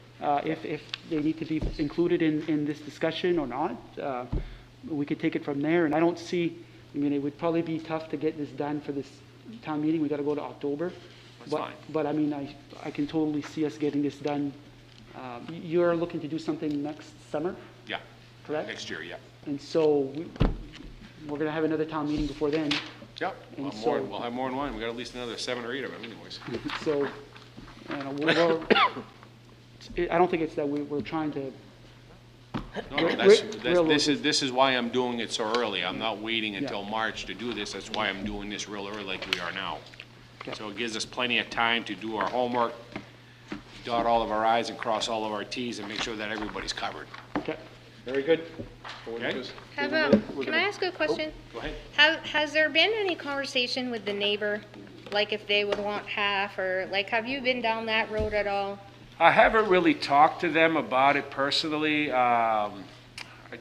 There was an issue when me and Doug were there that she had brought up on it because where the line goes, it actually goes right in the back of their house. Yeah, because Okay. I went there and I wondered if even, where her garage is and it, Well, the thing is, it's like when I had originally brought this up. So what I did is that when Mike Sear was there surveying the property, I had him survey the road at the same time, which cost me about $1,500 to survey that street. Okay, because we didn't know where it was. And it was also the determination on how the town of Madawaska acquired the property. And this went all the way back to Mr. Reed himself. I'm trying to remember his first name. Reed Boyer, his last name. Okay, went all the way back to him. And this apparently, from what Mike Sear told me on this property, before those 4 buildings were put there and before, when all that whole lot was combined together, Reed Boyer sold that to the Canans, to Dayton Canan's father, with the determination that there would be a street here and Canan Drive would be donated to the town if you would buy it. Okay, and that's what happened, that materialized. Okay, Reed Street was originally supposed to be developed. There were supposed to be 4 more buildings there, 4 more apartment buildings that never got put in after Dayton Canan's father got sick. Everything came to a standstill, and that's why those other 4 buildings never got put in. There was supposed to be 8 buildings there, not 4 of them. But there has been no discussion. What's that? There's been no discussion. Lori's question. No, as far as discussion, one-on-one discussion with them, no, I don't have a problem. They want to pay me for half of the surveying. I don't have a problem with it. You want to split the land in half, give me 25 feet, give them 25 feet, doesn't bother me one bit. I'm gonna. Okay, but that's up to them, No, like I said. we're just asking the question. Yeah, that's fine. yeah, I just, listen, I have no issue helping you, and this ends up that you would pay tax on it, it's a win-win. I just want to make sure that abutting landowner is Yeah, treated fairly, so we'll. Personally, I get along with them fine. I don't have any problems. She's called me up a few times, wanted to put garbage in my dumpster, said go right ahead, have a ball. It doesn't bother me. I get along with them. They have a swing set over there. It's sitting dead smack on town property where it's not supposed to be there. Somebody picks up the land and then the swing set can stay there. I know the kids at my 4 buildings, they go up there and they play with their kids, so I don't have any issues with that. I would have a question since Gary Dufour is here, is on the planning board. If the property were to be sold, I'm not exactly sure where the property line of Canan is and how far it is from the building, but I mean the setback is 5 feet, right, for property like that. Residential, yeah, 5 feet. Commercial is 10 feet. I think we're probably all set, but if it were in fact too close, how would the planning board handle the transfer of that property if it were to go to one person? making the, Well, then becoming you- non-conforming for the setback. Well, at that point, if the property is, if the garage is too close to his property, then it becomes a non-conforming building. And then it becomes an issue with being able to go behind the building and work the building, wherever, do some work. Years past, I mean, years past, it's always been offered in a split situation where the abutting landowners each get a chance of buying their share or acquiring their share at this point. If you just want to give it up for what Mr. Sear had the surveying done. If he wants to pay for the initial surveying, that's fine. But the only problem you have there is to make sure that when you release Canal Street, is that Reed Street stays whole, going all the way into the undeveloped land. It does. Because I don't know where the maps are, but I don't know if it can be, because Canal Street is a street that goes through. But is Canal Street the precedence? No. Reed Street the precedence? Canaan Street goes to Reed Street, crosses Reed Street, then it continues Canaan. Okay, Reed Street goes straight through Canaan is what it does. And I'm only going from 25th up to Reed Street. I'm not crossing it. I'm only going where the end of my property line is. So you're not calling Reed Street? No, we're not landlocking nobody there, because if in the future, if something does happen and they want to bulldoze Reed Street all the way up to the top, they can do that. Well, no, that's it. It's still town property all the way up there. Well, it's still. Okay, and when I had this discussion with Mike Sear, because we had this concern with the neighbors, because according to what Mike Sear told me, and what he found out about this, is that even though I bought the whole property, anybody who lives in that house, like where the yellow house is that you're talking about, because they're the next door neighbor and it was part of a right-of-way, town right-of-way, it always stays as a right-of-way for them. That's what Mike Sear had told me. It will stay as a right-of-way for them. They can still use it as a right-of-way. Well, if you purchase it, it becomes yours. If you No, abandon it, according to what Mike Sear told me, there's some stipulations in the law about that because it was town property originally, and that's because of that it becomes it's still a right of way for them because they were an abutting neighbor at the time. Not for the people on 26th, right? But that person there. Okay, that's something that we can actually probably confer that with an attorney. With the town attorney, he might be, unless the law had changed that Mike wasn't aware of. You know, at that point, we need to see that language so that we know what it is. Yeah. But if on the planning board's side, the only issue there is to make sure you don't landlock the property behind all those buildings, and that the opportunity of the neighbor having his input in either purchasing part of it, or acquiring part of it, or half of it, or whatever. And make an agreement between the two, and then they go from there, and then, you know, he settled with the surveying cost, with you, from there. I mean, that's cut and dry at that point. I mean, it's just. It is, and it The doesn't. landowner needs to be involved. And it doesn't landlock anybody because there's really nothing there. There's no street there. There's nothing that was built. Actually, he mows half of it, I mow the other half, so it's all lawn and trees and woods. Okay. Is that all on this issue? Okay, so you table this till some future date? So, Mr. Chairman, you want us to put that on our planning board issue at that point, or? I would think, Mr. Picard, Gary, that we would want to do that. We would. Do you want to assign this to the planning board at this point? I will, but I'll get the legal advice on it. Well, not this month, but next month. Yeah. Okay.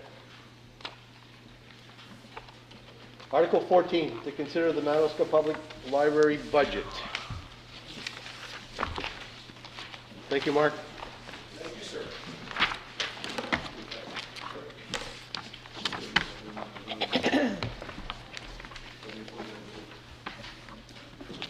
So, at our last budget meeting, we were left with two different recommendations, one from the board and one from the finance committee that were for different amounts of money. I think finance committee was going to support the full request, and the board had a reduction of $10,000 compared to last year. And so the board had a question as to having two different recommendations, what would the townspeople be able to act on? And so I did get legal advice on that, and it's sort of an open-ended article at that point, and the townspeople could choose one over the other. And so I did get that clarification from you. I know that the library board met. Ken is here tonight to review the budget cuts that this board was asking for, was proposing. His board met and they've agreed to reduce their budget. They've also agreed to reduce his salary by half of the amount, roughly half of the $10,000 reduction.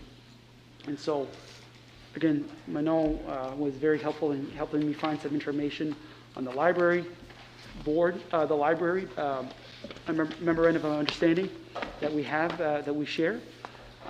Ken is an employee of the town that we provide to the library. And so my biggest concern was that, you know, Ken was the only employee in this town, as an employee of the town, who was taking a cut in pay, and whether or not that would warrant further discussion by this board. I think that it does merit discussion. And that's why, you know, first of all, the intent of the article was to basically come back to you to say, okay, we have two different recommendations here. I have the legal opinion on that, and I also have additional information brought to me by the library board that I'm putting before you. So with that said, Ken is here for any additional questions that you might ask of him, and you guys can talk about it. Can we take it as two separate issues? Well, I would make a motion that we just put the article in as we always have done, or not we, but this is what the board's recommending. I know Chris asked if they could have their own article. I feel like that's opening a huge can of worms, because the next time we come through a budget, then we're allowing the finance committee to have warrants on you know, for the public works, and we don't know where our budget will end up at all, and so I don't understand why we wouldn't just do it as it's always been done and put whatever the board's recommendation was, and then just put not recommended by the finance committee. So that would be my motion. I don't, you know. So you're making a motion at this time. Is there a second to? Second Lori's motion. So we have a second. Any other discussion? Anybody else have anything to say? I mean, that's pretty normal. Yeah, go ahead. Yep. The only reason, Lori is right, that's the way it should be. The only reason the finance committee wanted that extra amount is, let's say you go to a town meeting and the board was turn it down. They say, no, we don't accept this amount of money. Then what happens is probably have to have a whole new election.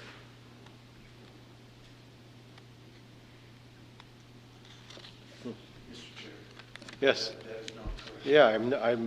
It can be turned down and then another motion making for a lower amount or a higher amount. No, just a lower amount. Can't go higher. You got to go but lower. But you are. So I don't even know what the amount is, but if it's, or keep it what it was last year, if I'm correct, maintain the same budget, flatline. Well, whatever the board puts on the warrant, the Board of Selectmen puts on the warrant, it's capped, okay? And so when it's capped that way, the town's voters don't have the opportunity to raise it, but they have an opportunity to reduce it. So in this instance, when you have the two motions, the two recommendations, you know, the cap would be in this case, the Finance Committee's recommendation for the full request, and then they could consider the board's request.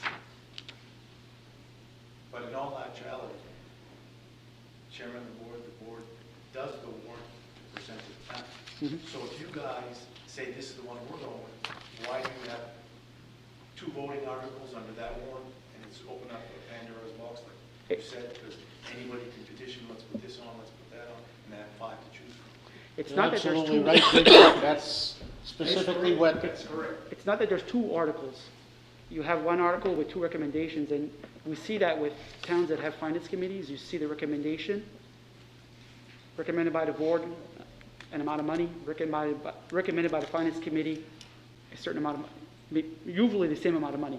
And so you get both recommendations, and then the townspeople have something easy to act upon.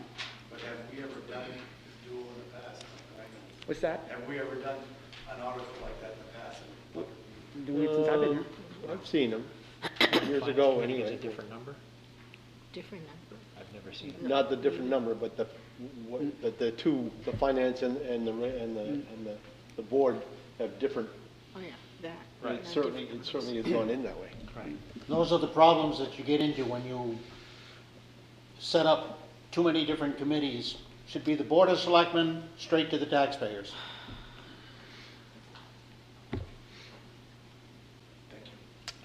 Any other opinions, or?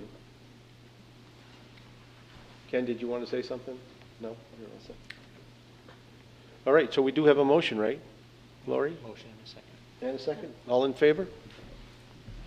Opposed? Motion is carried. We're not, Yeah, I don't think are we're done we, with we're it. not done. We're not done yet. So I guess I can start, because when I did make that original motion for the cut, I did refer to page 2 as items that were looked at during that cut. So the last thing I want to do is have your salary cut. And I think from what Gary looked into, because he's a town employee, we can't, but my goal is, I don't think that that's where the cut should come. There are a lot of other items in there, and I'm hoping we could work with the library board to come up with a better solution than trying to cut your pay. I don't see that happening. We request basically what we spent the year before, and without affecting operations, and you're gonna have some very unhappy community members if you do that. Yeah. Have we at all looked into, and I understand we don't want to cut services we offer, but have we looked at maybe slow times in the day that we could either cut an hour off of a day or cut a day in total, and maybe reduce some of the library aid wages? And I'm already reducing we reduced when I came on, we had 5 aides. Now we have 3, and we've reduced their hours twice since I've been here. And we're doing it again this time. So where I get lost in all this is that the librarian, the position is a position of the town. So we provide an employee. Right. The librarian position is the library's, but the employee is ours. And so the library board, where I'm not sure what's right or wrong here. The library board, probably, and Ken probably was working with them to make things happen, to go along and accommodate, agreed to cut his pay. Okay? I don't know that that's necessarily their decision or this board's decision, because he's an employee of the town, but he works under their purview. Okay, so like all employees of the town get an annual evaluation.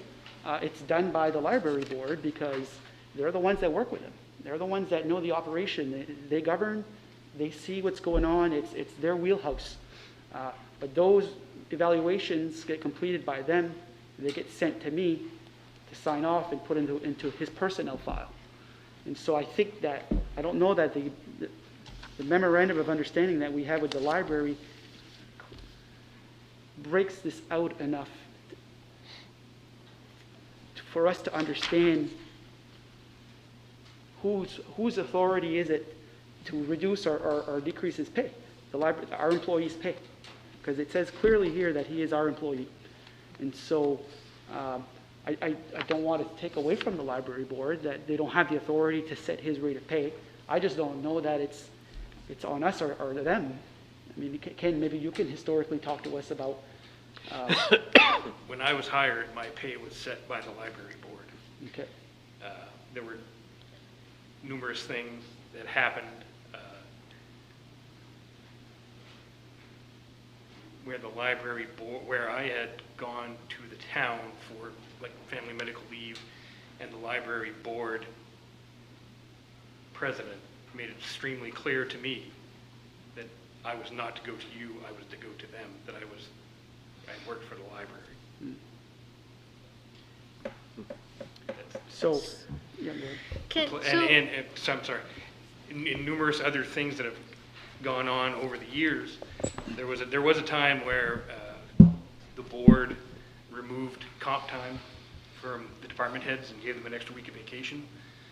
The town manager at that time came to me and said, "You're technically not a department head, you work for the library, so you don't get that extra week's vacation." And there was another time where, I forget, there was something else, but she told me the same thing. It was several years later. So I've always been under the impression that I worked for the library board, but it was paid by the town. And they came to that arrangement so that the librarian could be attracted to the job with benefits. I think we need to clarify in the future, this whole library thing. If we don't own it, if he answers to the library board, why are we providing an employee for them? It's up to them to get their own employee. If they're going to govern and if they're going to rule over him, and the town manager or the Board of Selectmen have nothing to say in his benefits and this and that, we need clarification on this. We need to either divorce from them completely or get things in writing as to how all these details are going to be worked out. So, do you have the proposed cuts in front of you? Can you explain to us where the library board proposes to cut? Cut from my library aid wages, cut their hours, take $1,000 out of the book budget, remove the spring cleaning, which was a contract thing that was done every year to wash the walls and all the shelves in the basement. How much was that? $1,000. And take out the $500 for lawn care and snow removal. Okay, and what was the amount of reduction of your salary? From there, it was $4,500. Ken, is there a payroll, somebody else does the payroll for the library aides? Yes. But then he's on our payroll, workers' comp, unemployment, retirement, all of that. But then he doesn't get the same vacations as Dan's right, we need some clarification on this because, Fort Kent has a Friends of the Library committee and they do fundraising and they do all kinds, I will volunteer here in public on camera. I'll go spend a day spring cleaning for you. I'll volunteer. I really think there's more we could do than cutting his wages, and legally, I can't even see how that could be done. I think we could, but There aren't many things on here that are, the library aides, the book budget, which is already pathetic. But the only fundraiser guys do right now is the book sale, right? Right.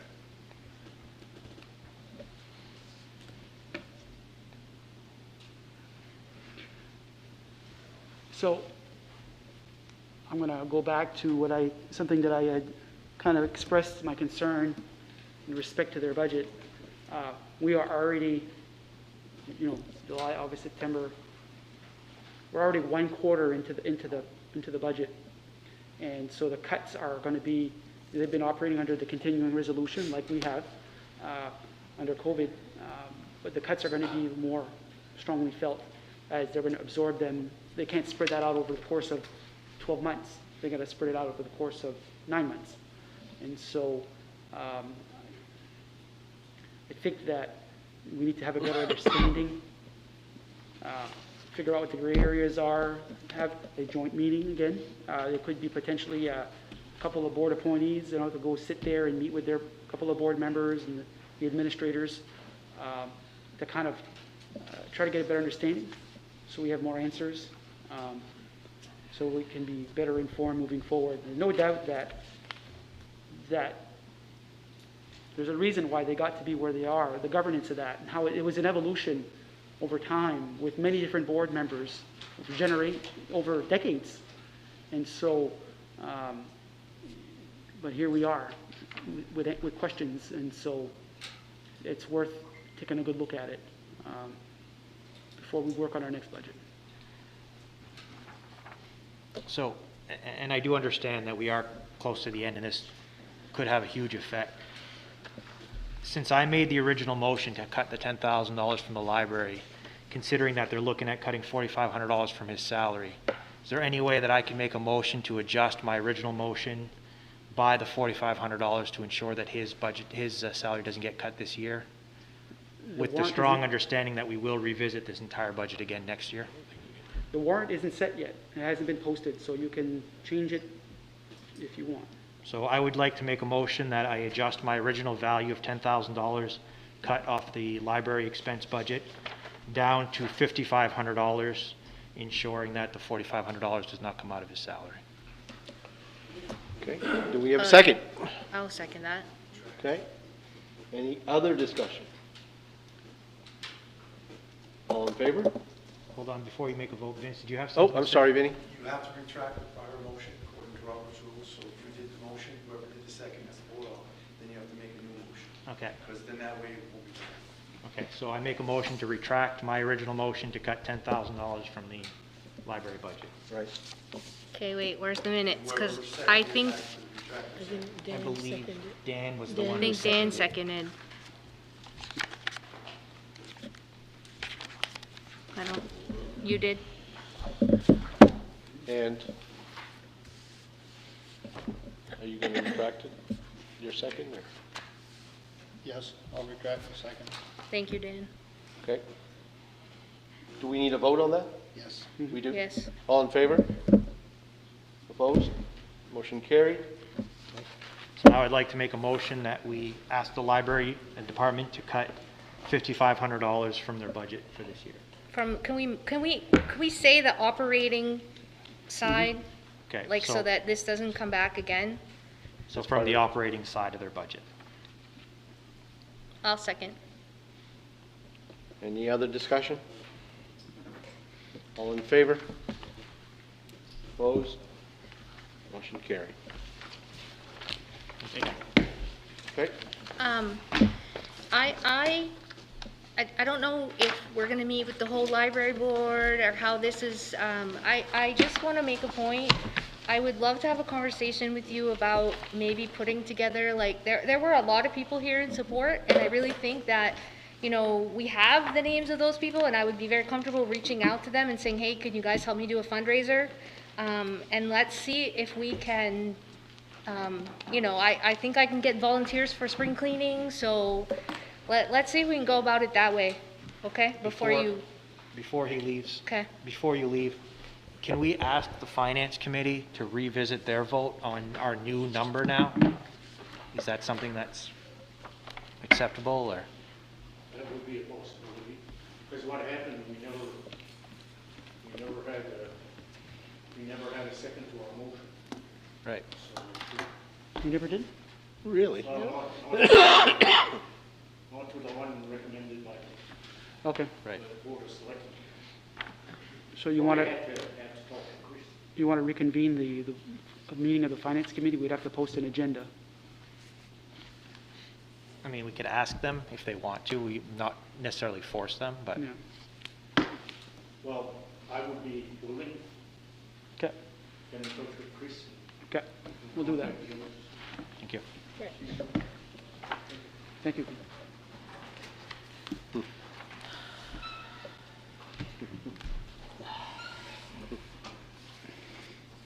All right. Where are we? Article 15. To consider an article for the town meeting warrant to release sewer line easements at 170 Main Street on tax map 5, lot 161, 93, Vitel Drive on tax map 5, lot 162, 91 Vitel Drive on tax map 5, lot 162, and on property located on tax map 5, lot 164, all in Madawaska. Okay, so I want to, I'm going to give you an update on this. I've been having this discussion. Bob Bellflower, Attorney Bellflower, has been working for the GSA to put this stuff together, these requests. And it originally started with the property on Main Street and the intersection of Untitled and Main. But then GSA started chasing them down because there's 2 other parcels there that they've already acquired. The middle one, they're in the final stretch of acquiring the 170 Main Street property, and then they've made us an offer for the tax acquired property that we have as the last house. They've already sent an offer that's already been accepted by this board. We're just waiting on them to provide the quitclaim deed for that. They also went down further and chased an easement on what was formerly the Twin Rivers property, that big parcel that abuts to the Twin Rivers complex in Martin Brook. And I think, I went back and I gave that some thought, and I sent an email to them, and I said, I think there were no houses down there, there were no sewer easements. There is a sewer easement down there, but that's for a main sewer line that cuts across Martin Brook and then heads down towards the railroad tracks, and then parallels the railroad tracks headed east towards the mill complex, and then it goes underneath the rail and it hits a collection station there before going out to the pump station just on the other side of the customs facility off of Bridge Street. So I mentioned that to them. I said, I don't think we're looking to give up the easement on the tax map 5, lot 164, but the other ones are properties that they've acquired, but they want to have full title and interest without anything attached to it. And they're asking this board to basically put this before the town's voters, because we have to go to them to release those rights. Pretty straightforward. And I've already got the language in for the warrant article, and I just need to remove the tax map 5, lot 164. You have any questions? Then I need a motion. I make a motion to move the article as written with the removal of tax map 5, lot 164. I'll second. Any other discussion? All in favor? Opposed? Motion carried. I'm so dumb. I was looking at this. I probably need a What motion is to that? go beyond the 2 Cemetery. hours. Oh, a motion. Second. All in favor? Opposed? Okay, we're good to go. Article 16, to consider the adoption of the 2020-2021 General Assistance Appendix 8 through H. So these appendices are basically what are the maximums that can be paid for general assistance for various means of assistance, be it food, medication, heating, rental. These come to us every year. They're set by the state under guidance from DHS. You don't have really any authority. It comes to us, we have to basically adopt them here locally. Any questions? These appendices is what our administrator uses for when they look for eligibility and the maximums. There's calculations that are used that are derived right from these appendices. Do we have any authority to change or do anything about this other than to accept it? No. you have to accept it. Then I need a motion. Motion. I know. Lori, Second. second. All in favor? Motion passed.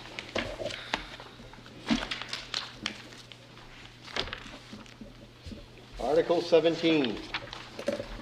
Consider the 2021 town roads paving project. Kevin, you want to come up I to think the we hot kept seat? the best for last. So I'll kick it off here. Kevin also has a request that he put before you. Oh, yeah, right. As well. I think that should be other business, and I wanted to mention that earlier. So Yeah. before we get done here with this article, and before we adjourn, Kevin's going to be on the hot seat, and we can talk about his hot topping project, if you will, the work that he's done, and the work that still needs to be done. I'm going to kick it off here, this discussion. What you have in front of you was last year's proposed 2019-2020 road paving repair and paving project that was considered by the townspeople last year. That one listed the roads, the length of the roads, the width, the estimated tons, an estimated cost based on an $82 per ton price to purchase and have the product put on the surface. You have it broken down by roads and in-town streets. And so back then, the board was looking at a roughly $3 million project. And we, that was approved back then. But then COVID hit this year in March and caused the board to reconsider under the authorization to kind of take a pause and reassess whether or not we wanted to go forward with this. So in the discussions that we've been having on and off related to this, prior board meetings, it seemed like there was a desire to maybe do something next year, but the scope was questionable, the scope of work, the amount of money to borrow. And so what I've done is provided this as a background. I think I'll let Kevin, before I let this go here, Kevin can talk about the priorities and how he feels about this here, which you have, which was last year's proposal, and the quantities and the streets and the roads. I've given to you a set of loan amortization scenarios, starting at $1 million in $500,000 increments up to $3 million, with terms up to 10 years, 15 years, and 20 years at a rate of 2% interest. So we recently, with the bond bank, secured a loan for our sewer department at 1.375. There's no better time to borrow than right now. I can't tell you what the market is going to be for the bond when we would do this. If we were to move this forward, it would be borrowing in fall. The Maine Municipal Bond Bank has two borrowing periods. They have the spring bond and the fall bond. I would be more apt to want to borrow in the fall bond because that would allow us to be able to kick off that first payment further down in another budget cycle when we have some debt fall off the rolls that we have right now. One particularly, which is a loan that we have with Katahdin Trust. Two payments left on that at $117,176. So right now you have a range of payment plans. I think that the direction that the board, or my read on the board's discussion about this project was, let's look at it from a budget standpoint, to see what we can potentially afford. Let's get an update on our outstanding loans. So a schedule to see when the loans fall off, and then kind of have a discussion from there. So with that said, I don't know when you'd like to start to get Kevin's input as to the project. I mean, I pass it off on to you. Before we question Kevin, the Katahdin Trust loan there, we're still showing two payments there, but we're showing payoff in 2021? Yes. So we still haven't paid 2020. I gotta look into that. Payoff dates 2021. You know, Sometimes it falls in the fall. Right. So we'll make a payment in 2020 right now. So that's what it is. It's Yeah. this payment that. We'll be doing next fall. Okay. Payment date's 9/21, we haven't hit that yet. Right. But I'm just saying, I was just questioning that we still have 2 payments, and yeah, Right. if it's the same date this year, then Yeah. we're a week away. Yeah. I get it. So last year, under last year's proposal, what we were doing, what we were attempting to do was cash flow this out to be able to capitalize on debts that we were going to retire. We were going to push off the borrowing as far as we could so that the loan would fall off to coincide with the new loan coming in. The other thing that we were going to do was currently we were budgeting at a rate of $264,000 a year in road reserve projects. In the past, the town used to put $350 or something like that, all into the Public Works budget. The thought back then was that being able to tackle a large amount of roads like this would allow us to not have to pave as many roads per year. And so we would be able to reduce the amount of money we budget annually for paving, to be able to kind of reduce in our budget an amount of money coupled with the debt service that was coming off the rolls for the old CSO loan, which is the very top loan on your spreadsheet, so that this was going to be a net neutral, no tax increase kind of project. And so I think that we can still achieve the same thing. We're a little further along now than to be able to do that. So I think the cash flow kind of works. I guess what this board needs to consider after talking to Kevin and getting his opinion and taking that into consideration is what's the scope of project going to be? Kevin can kind of talk to you about his thoughts on the priorities that were listed out here last year. We can talk to you in the context of what the work that they've done this year that it's probably going to help, the corrections that were made in the road this year is going to help these quantities next year potentially. And then from there,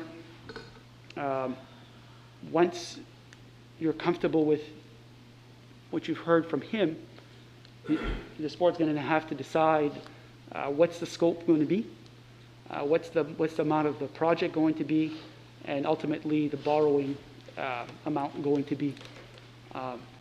And the way that we would finance this is that we would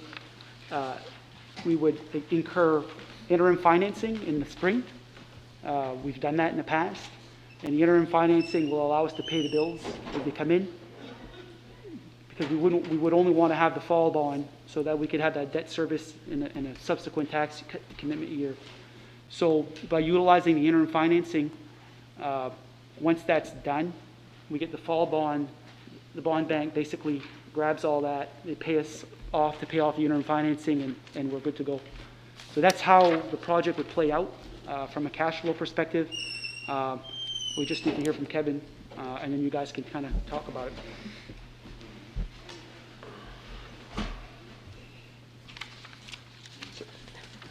No pressure, Kev. As you know, our roads are in dire need of repair. And we're beyond, some of them were beyond, how do I say that? They're in tragic need of top coat and stuff like that. The issue is that how much do we put and where do we put it? I know that we're in a predicament right now with the money situation, but the longer we wait, the more expensive it is. So I just want to get, what you guys feel as far as an amount that you feel comfortable, if you feel comfortable borrowing this year or holding off a couple years or whichever. That way I can make my plan and, my plan of attack and figure out how we're going to try to give the taxpayers the most bang for their buck and the best we can do what we have to work with. As of now, this year, we've been patching, as you see, on and off. How do I say it? It's not the best way, you know, or definitely an overlay is the smoothest way, but we're doing what we can. We're patching the places where it's falling apart. We're digging up where we can, where there's soft spots, and filling it in with material, adding pipe for drainage if we have to. It's very expensive. We've done so far Lavaltsu Road, we did 2.5 miles. We put 28 loads on that of hot top. We've tackled Lakeshore Road from Al Willet's all the way up to almost the golf course. We put 21 loads down on there. We put 1 load on Greenpoint. We ran out. We probably have half a load left of patching towards the town side. And now we're about halfway done Guyana Road. We're up to Lucian Lovewise. We put down on Guyana Road, we've added 20 loads so far. We probably have another 20 left before we hit the end of the road. Like I said, everybody's got a everybody's got a complaint or a request. We're trying to knock off the priorities, the most traveled, the worst condition roads first, and then we're just going to disperse it as we go to secondary roads, less traveled, stuff like that. So I don't know what you have in mind for as far as if there's any borrowing, or I definitely don't want to make that decision. But so I do have a couple questions. Yep. So if we were to say, hey, here's $3 million, do the entire project, how big of a time frame would you have this project completed? Is it a year, 2 years, 3 years? That would probably be a 2-year project, because what's going to happen is that you're going to have to do, like, I would tackle maybe the back roads the first, because they're the worst off. Yep. And then after that, what we got to do is we got to prepare in town, lift up catch basins, you know, set the storm drains and sewer covers. I don't want to do that a year ahead of time and have the plow bang that all winter long. So what I would like to do is that the state projects don't come out till the end of July, August. We tackle the back roads from probably the end of May, June, when the frost and everything's gone and we have stuff prepared, till mid-July.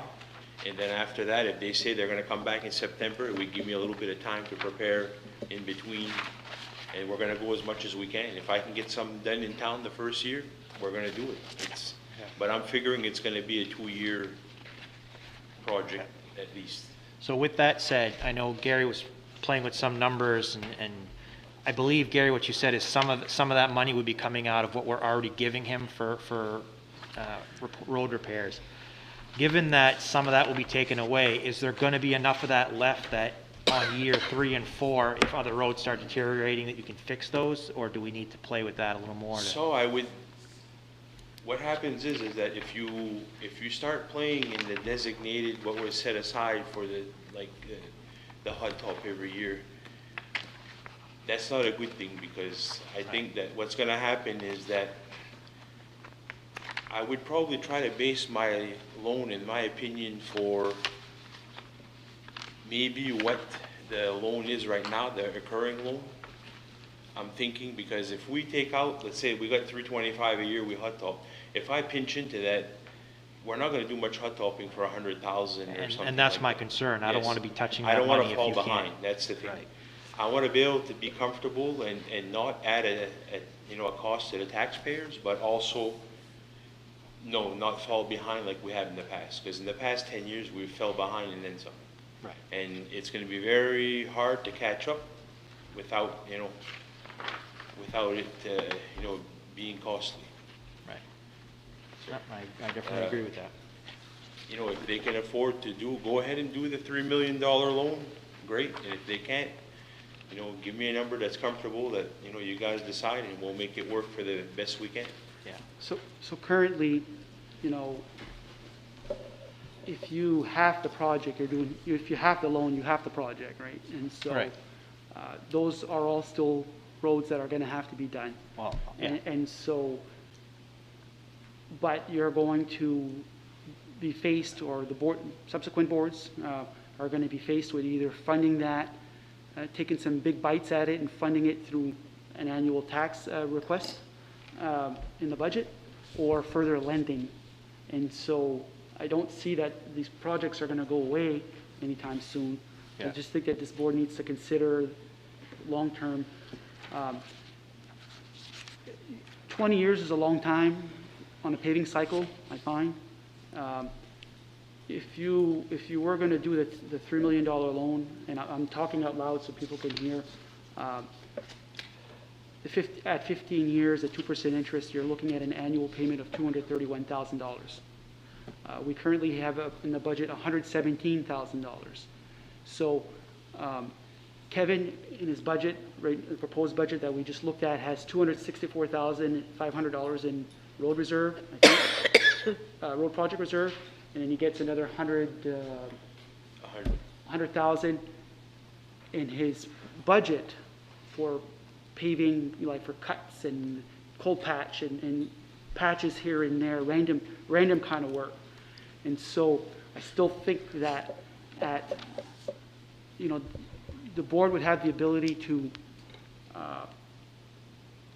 if you were going to go with the $3 million project for 15 years at 231, you'd basically have to reduce Kevin's budget or the road reserve budget, capital reserve account by about $100,000. 114. 114 Yeah. to be flat from a budgetary standpoint, going to the tax voters.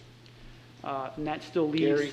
Gary, can I, so tell me how you're getting to that figure when you say that it would be flat. How do we get to that figure again? Are you assuming, again, that we're talking this particular type of interest rate? I know you mentioned 15 years, and I don't know when we talk about roads, Kev, I mean, are we talking, 15 years to me is like really, roads don't last 15 years. The state cycle, they're usually pushing 7 to 12 years. That's what, if it's a high traffic, it's on the lower end, and if it's a less traffic, it's on the higher end, due to the wear and tear of the hot dog. So what is that, how do you reference the roads that we have to deal with? Where do we rate there? I've seen some that were hot top 15 years ago and they're still good, and I've seen some that were hot top 6, 7, 8 years ago and they're beaten to nothing. It all depends on preparation and traffic and stuff like that. The hot top is not what it used to be 20 years ago. They've taken out a lot of the cancer-causing chemicals and the So again, binders. if we were going to be safe, we shouldn't be dealing with anything more than 10.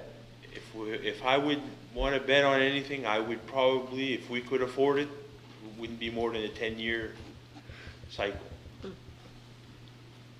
Because what happens if we wait 15 years, we'll be in the same predicament that we are now, way behind. Doug? So that kills our flat funding. Well, yeah, so I want to work off what Jason said, because I've been looking at the same thing. If we did the 10-year, we have to find $214,000 a year for a payment, because we have the 117, we need 214.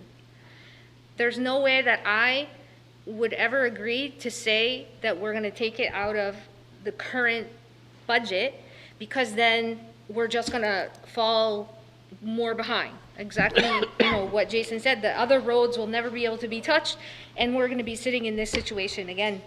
So I guess, we're in a unique situation. This is the same board for the next budget. COVID gave us that. So I'm just, in my mind, I'm thinking, if we do this 10-year, my head is going, well, okay, where are we going to find $200,000 in our next budget? I mean, we have wiggle room right now because of where our revenues are at, but so I guess I'm just warning you, like, I personally don't feel like I want to go into this counting on taking money from the asphalt budget. I'm going to be working really, really hard if we do this to find money or figure out how we can get the 200 somewhere else. So if we do go with the 15 years and we don't cut at all what you're currently getting for roads, can you use that money that you're continuing to get for roads to make those 10-year roads last the 15? What happens is that. No, I'm just throwing. And what just throwing happens to the ideas, rest I of the mean. roads? Yeah. Cause, What happens is it's about $100,000 a mile. So if I'm left with $200,000, I can hot top 2 miles of road a year.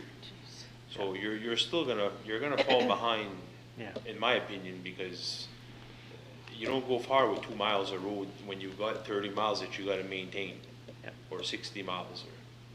we need $5,500,000 to take care of our roads. If you're looking at, cause there's 55 miles, I think. Right, that's what we've been told. And, So Lori, so you calculated it out at a per ton price, this year's dollars per ton, the amount of roads to come up with that number.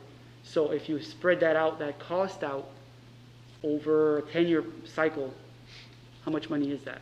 oh, you know what? And $500,000? I started I really, there, you know me, I'm a nerd. I started a whole spreadsheet and I didn't finish it, but I was so discouraged by the time I got halfway through it. Well- So I'm saying really we'd need a $5 million simple loan, math. and we'd need to keep giving him the money we're giving him every year if we really, Say that again? 475? So simple math, if you were on top of your roads already, and you were going to assume a good paving cycle to stay on your roads, to have them cycled out every 10 years, in today's dollars, you'd have to spend $475,000 to $500,000 every single year to stay in a 10-year paving cycle for towns and streets, roads and streets. So how you guys want to, those are facts. You Well, know, and I those- guess that's my point, we're already short every Right. year. Every year we're short, that's how come we're in this mess. So we can't go into this thinking we're gonna take more out of that asphalt budget that's already there because we're already short. Right. So I just, Right, you no, I know, don't putting wanna that take any out money there, out I'm not saying we shouldn't do this, I'm just saying we need to be very aware of where we're taking the money from, because we're just gonna put them right back in the same hole I guess quickly. my point, Lori, for this board is that no matter what, you can, no doubt that the town's paving needs are going to be met with a combination of paid for as you go and borrowing. There's no ifs, ands, or buts about it. And you need to decide what that ratio is going to be. So when you look at debt service and spreading out the cost, does that work out better? Is that able to get you caught up quicker, and are you able to put down more paving per year as a result? Or what's the sweet spot? What's the balance? What's the ratio that you want to have borrowing and pay for on every single year? Based on, we can round that up to $500,000 a year because the cost of asphalt goes up every single year. A past board member years ago had addressed this. Gentleman sitting right there, Mr. Dave Moran, had convinced the board that it'd be to the advantage of the town to set aside $500,000 every year to address this hot top issue. Subsequent boards thought that this should not be continued. Thus tonight we find ourselves back in the same mess. Apparently we don't learn from our mistakes. So that just goes to saying we can't take more money out of that. So whatever we do, we have to realize that we have to figure out how to fit this into a budget without stealing from that account. Right. It's already short.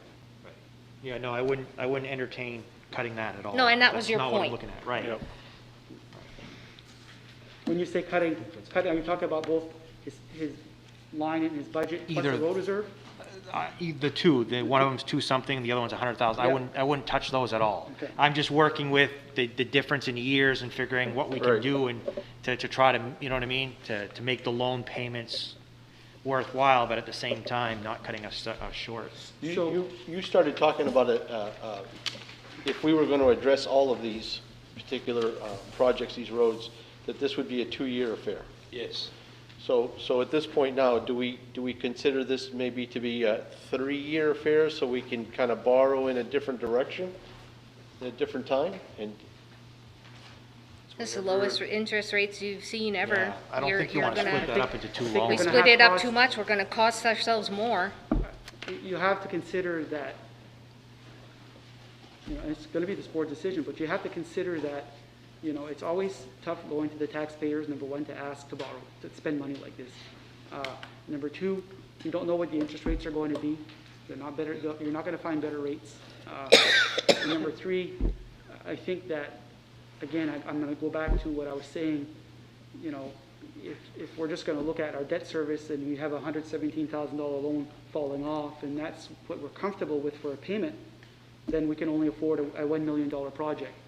Well, his $264,000 road reserve account is not going to be able to cover the gap, okay, because we didn't incur a bigger loan. And I'm not saying that we gotta borrow more money or spend more money. What I'm saying is that knowing that we have 55 miles of road, knowing that we ought to be spending, if we were caught up and on a good paving cycle for 10 years, stretch it to 12, whatever, we're spending $450,000 to $500,000 a year to keep up on it. We inherited Lakeshore Road, it's 4 miles, okay, that we didn't have to worry about before. Back in the day, when I was a selectman in Frenchville, it used to cost $40 to $45 a ton to get this stuff put down. We've more than doubled that in cost right now. And we have more roads to take care of. So, it's tough.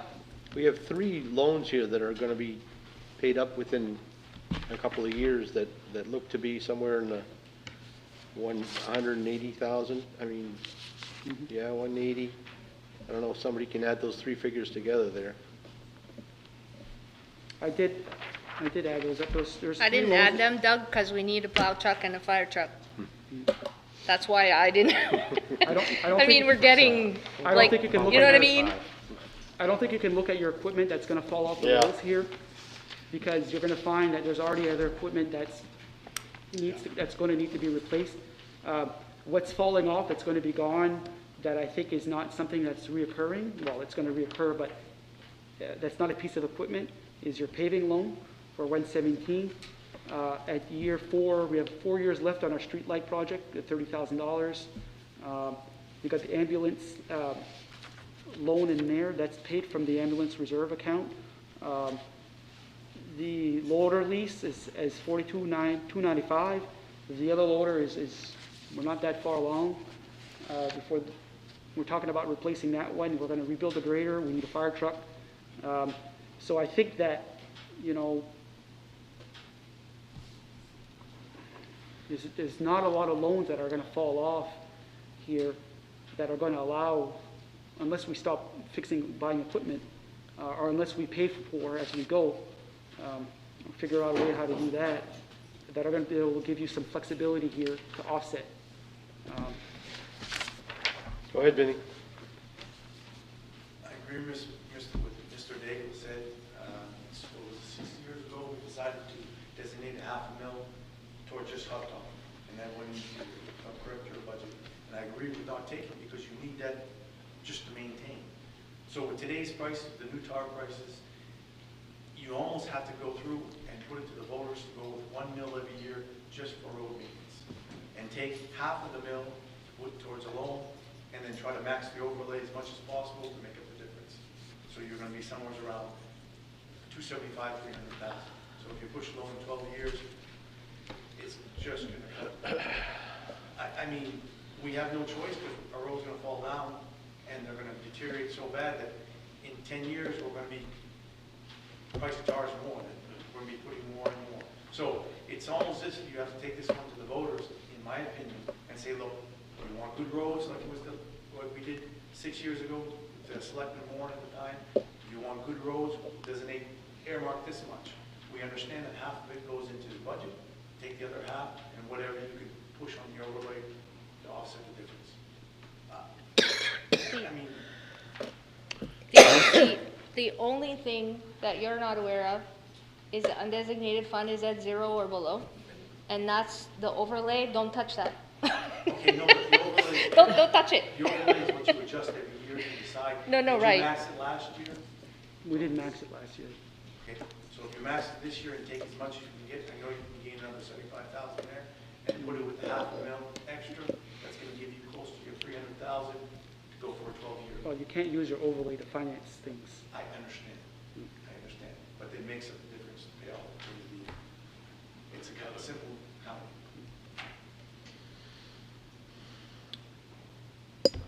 It's, you're bringing it to the voters, so it's not where the selectmen are saying, okay, we're gonna designate $500,000 a year just for this road. So you're gonna bring it to the voter and say, okay, do you want good roads? Do you wanna pay an extra $500,000? No. Like we did before, you know what I mean? We put it to the voters like that before. So instead of having just $500,000 earmarked just for the roads, you put it as $1 million. I understand. I think we've been all battling here to try to keep this flat funded if we could, and that's the issue here. I don't think that's gonna happen. Yep. And I think if we go with the full $3 million project, I don't think we'll be able to do the full $3 million project and bring up what we're already giving him for tarring every year and get that approved. I definitely think we should focus on trying to get that $3 million loan and keeping what he has now, and maybe revisiting what we can do to try to increase what we give him every year after that. But I do think, and Kevin, correct me if I'm wrong here, but I do think that should you move forward with the larger project, that you're going to have an opportunity to not have to pave as much for a little while. Okay, there's still going to be projects that need to be done, but the main arteries, the long roads, those things are going to be done for a while. And so I think that, for a little while, there's going to be some respite here and on how much we have to pave every single year. So yes, if the board or the townspeople want to continue to fund the reserve account, sign me up. Yeah. I'm all there. But at the end of the day, you got to present something that's acceptable to them to pass. Yeah. Something that they're comfortable with. So finding that right balance. Well, and to Dan's point, it's going to be hard. I mean, just continuing off what he said, we'll do this, and 2 or 3 boards down the line is going to say, oh, you just put $3 million in the road. Let's take his 264 and put it somewhere else. And that's the problem. Like, you can't ensure that in 2 or 3 years from now that they're going to leave that money alone. Right, they're going to follow suit. They could go their so own if there was a way. way we could make that decision and make it stick, then We'll be dead by then. you will be if we keep fighting. Well, yeah, if you designate a reserve account for a specific purpose, Yes. it's got to be spent for that specific purpose. Or No, I know, but like maybe 3 years down the road, they're going to say, oh, we're not putting any more in there because we don't need to. I mean, and that's what happened this time, I think. Let's do what's right now. Right. let's look at that. That's what I'm saying. So I'm okay with either the 2.5 or the 3 million for the 10 years. It gives us 214. We have to figure out where to find, and I'm willing to roll the dice. I personally don't want to go 15 years because that's more interest the town has to pay, and I mean the roads are Our going to fall roads will be apart. falling apart by then. Right. So that's just my opinion. I'm not making a motion. I'm just throwing it out there. Well, Jason, do you want to follow through? I mean, Motion? I'll make the motion that we go for the $3 million loan for a 10-year term.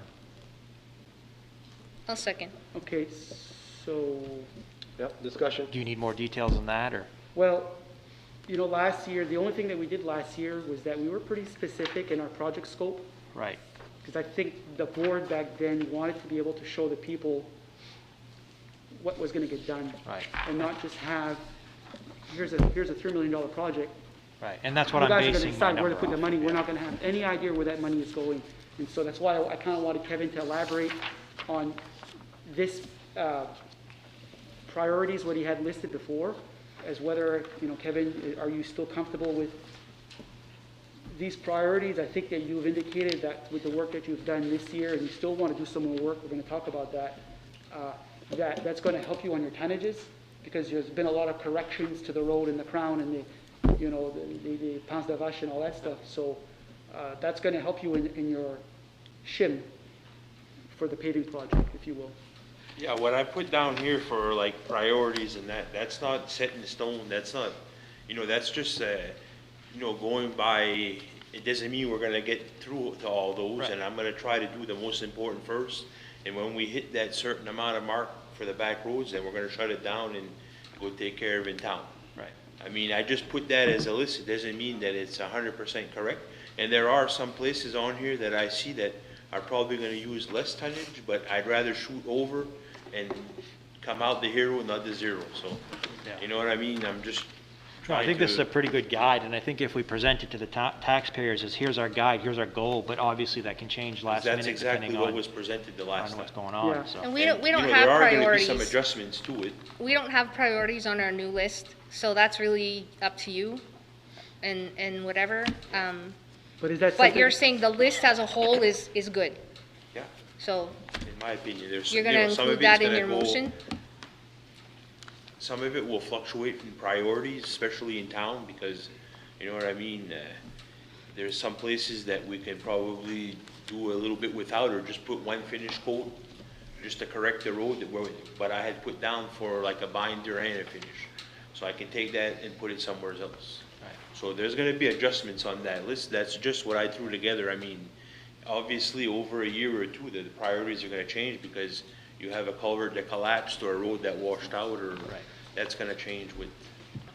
Can we assume that the figures that we're looking at here will roughly stay the same? I'll tell you that this year, the prices, it's fluctuated. It's not going by oil no more, it's going by manpower, because the companies are having a hard time to find workers, so they gotta crank up their price on labor to pay people to work, so that's gonna affect obviously the tonnage.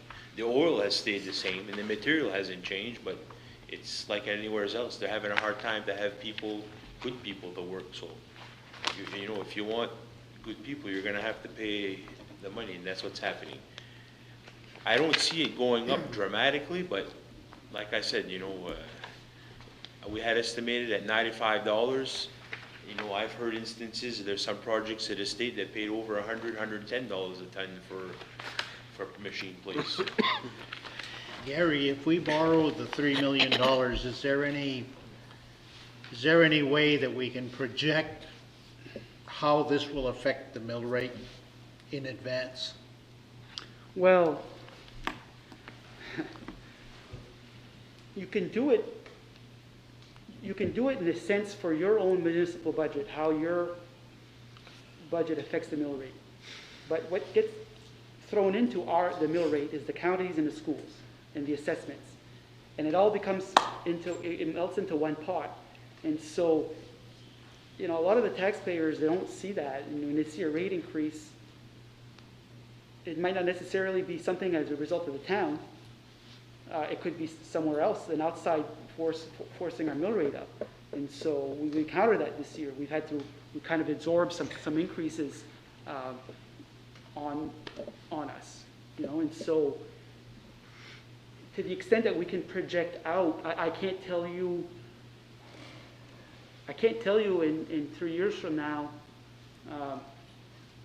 if things are stable and we're budgeting and revenues don't change, or revenues go up or revenues go down, or if we have some stupid anomaly that we lose, we have a big flooding event and we lose a part of a road that we have to fund in a given year, assuming that things are status quo on our end, what we can control here, that, you know, a $3 million project for 10 years is, you know, unless you find savings somewhere else in the budget to offset that, it's going to be an increase, okay, in the mill rate. I'm not sure if that's the question you were looking for. Basically, that's a mill. Well, I sure hope that this board understands clearly where the shortfall in revenue for the town stems from, And until that situation gets rectified, we're going to be struggling here. And if we're going to live within the taxpayers' means, personally, I don't think that borrowing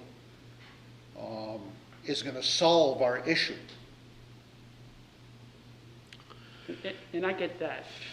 But if we don't borrow, then... I understand that then we're- part too. then we're Very probably- difficult call as far as We're I'm probably going to concerned. have to spend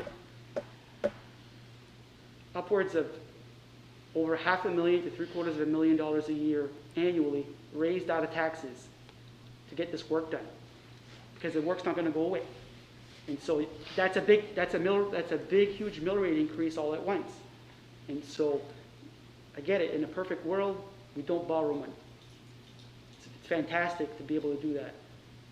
But the nice side of debt service, especially at these rates, is that you can spread out the cost over time.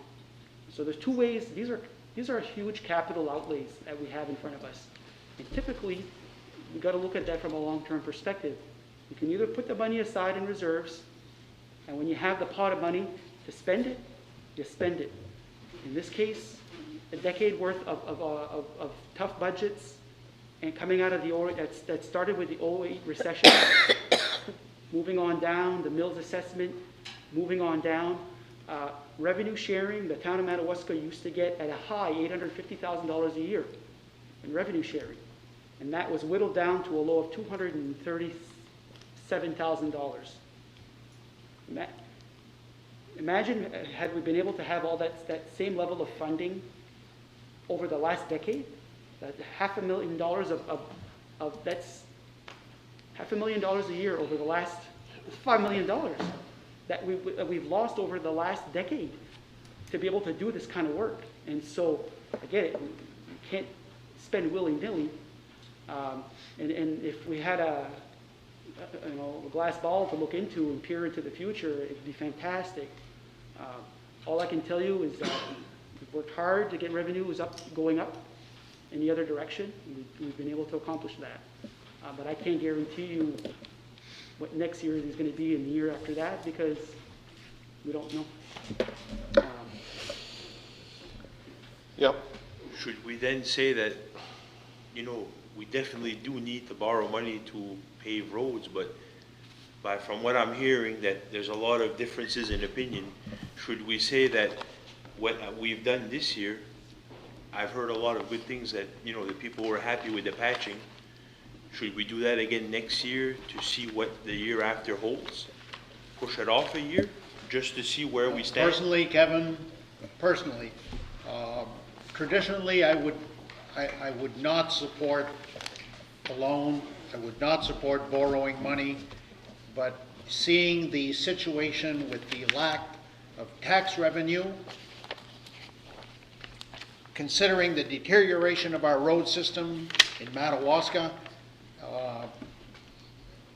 the roads need to be addressed, because if we wait any longer, it's going to cost us exponentially what it will cost us today to fix them.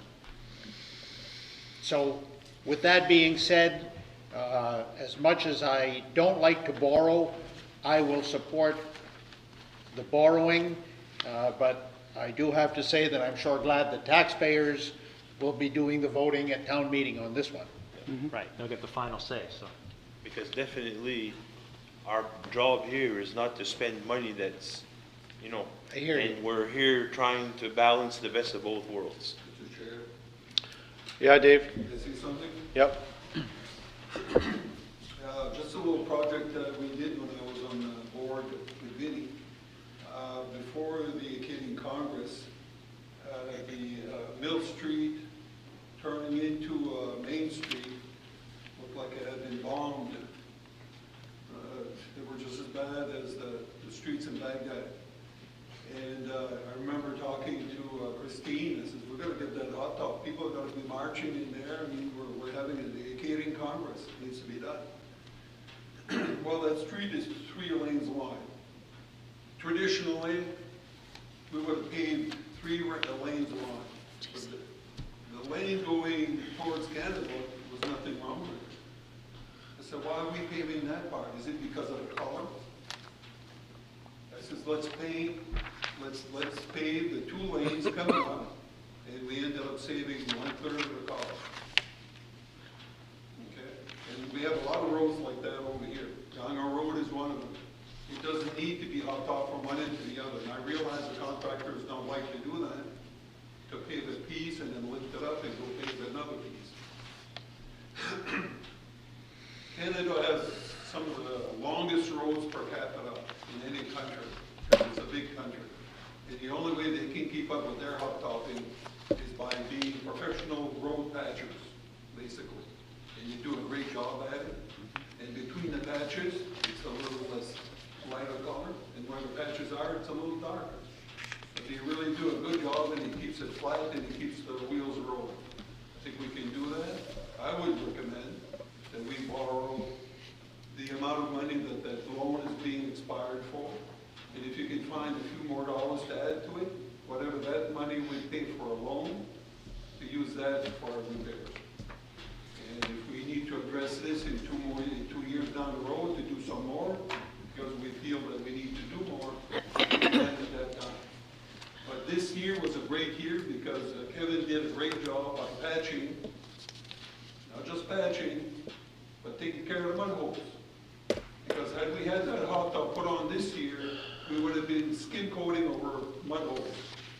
And that would have lasted about 3 years, maybe 5 years, and we would have been to the same place again.